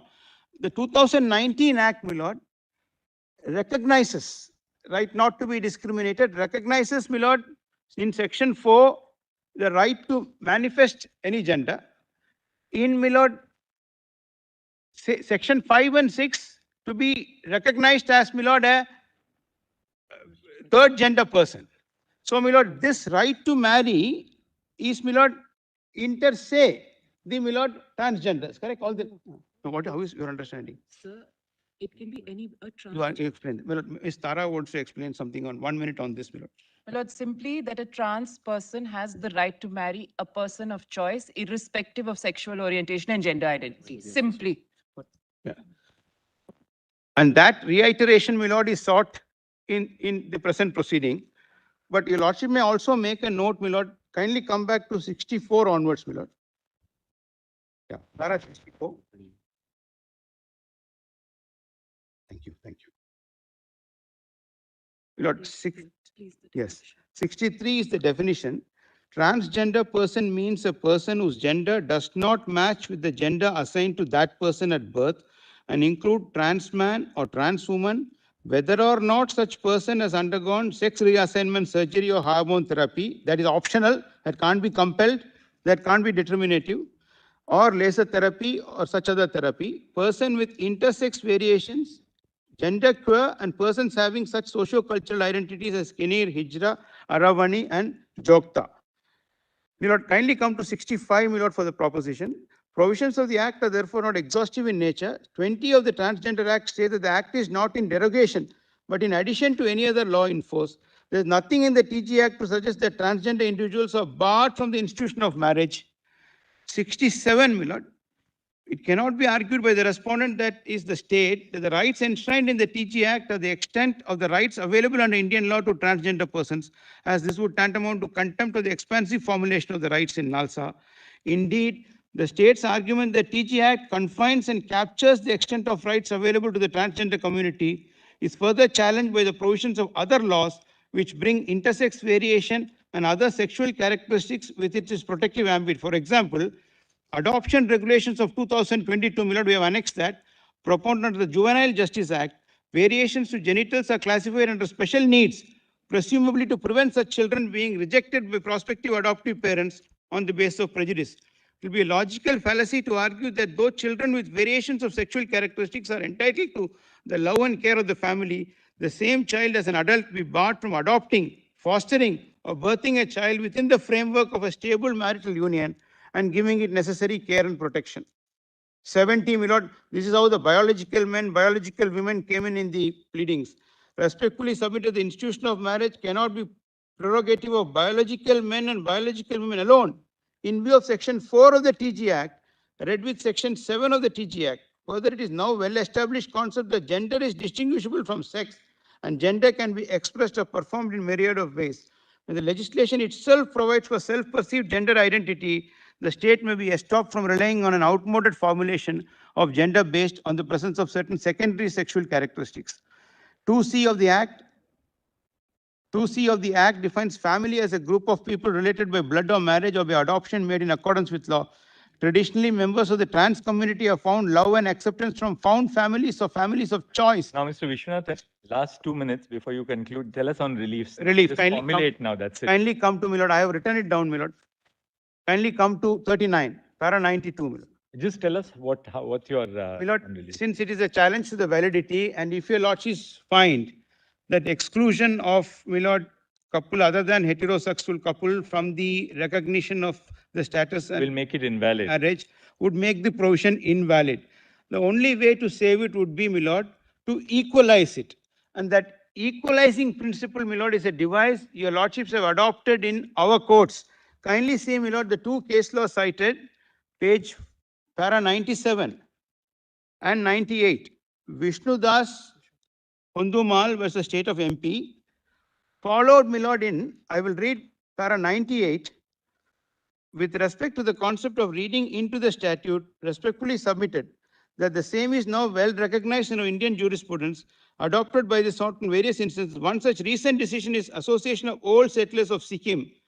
My lord, kindly mark, my lord, para 44 at page 335 of Honorable Justice M.R. Shah, and my lord, para 147, 148, 150 of Justice Nagaratna, Honorable Justice Nagaratna at page 378, held that exclusion of old Indian settlers who were permanently settled in Sikkim prior to merger of Sikkim with India on 26/4/75 from the definition of Sikkimese in section 1026 AAA of the Income Tax Act, violative of Article 14. Upon holding the exclusion as unconstitutional, it was ordered that all old Indian settlers were entitled to exemption benefits provided under the said provision in order to sustain the constitutionality of the said provision. So, my lord, Indian settlers who did not give up citizenship were not entered in the Sikkim register. Income Tax Act said all those in the Sikkim register are exempted from income tax. It was argued, my lord, I had the privilege of assisting the court, citing Vishnudas, Handimal and other cases, my lord, including Nakara, that the provision need not be struck down, but the left out categories, my lord, are added to it and equalized. Lordships accepted it. In fact, Honorable Justice Nagaratna laid down and said it is up to Parliament to amend, but all will be entitled to exemption by equalizing it. So if your Lordship apply that, all that is required, my lord, is for the time being to add husband, wife or spouse. Rest will, my lord, follow. They need to tailor it. Or the Fowry model, my lord. Thank you, Mr. Very grateful, my lord. My lord, age, on the age issue, there is a request that in case the Special Marriage Act is to be interpreted, my lord, the default age be kept at 18 for, my lord, the third gender. And so, keeping in view the Indian Majority Act, my lord, so that there is no, my lord, disparity there or a doubt or ambiguity there. It may be said that man and female, there is an age, but for the third gender, it may be kept at the least common denominator of 18, my lord, because it is a right which is recognized. But, my lord, the main point is, if fundamental right is recognized, my lord, legislation will have to be suitably tailored to uphold validity. It's a secular law, there's an obligation to enact, and, my lord, they will have to put in place, my lord, all these issues of whether offences, my lord, will disqualify, what will disqualify. Your lordship need not, in fact, Honorable Justice Cole raised that point. Once the broad parameters are laid down, my lord, and, my lord, that is our respectful submission, my lord. I am very grateful, my lord. I am grateful. Grateful.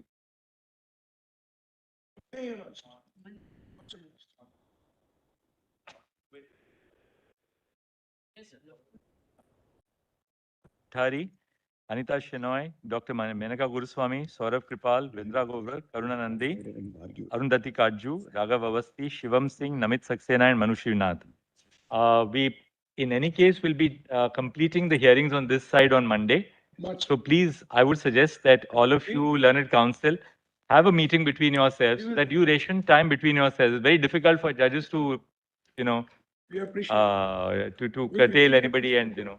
So between yourselves, if you do it, it becomes much easier for us. So please. Timeline one, which is on a very different footing. There is a trans woman who converted to a woman. She entered into formal marriage under Hindu. So what we'll tell you, the request is this: since Ms. Geeta Luthra is next, Yes. anybody who wants to, we would request Ms. Geeta Luthra to be the nodal senior counsel. Everybody can just have a word with her. Either you do it on a video chat or whatever on Friday or Saturday. That between you, including the interveners, somebody who wants to say something can, and Ms. Luthra will then give us in the morning the order so that we finish so many by lunch and so many in the afternoon. Very good. All right. So even the interveners, please do talk to Ms. Geeta Luthra, so that she will then distribute time between all of you, so that Monday we have to finish this side. There are few interventions on this side of this. Oh yes, of course. Then that you give to Mr. Solicitor's Junior. All right. Thank you. Grateful.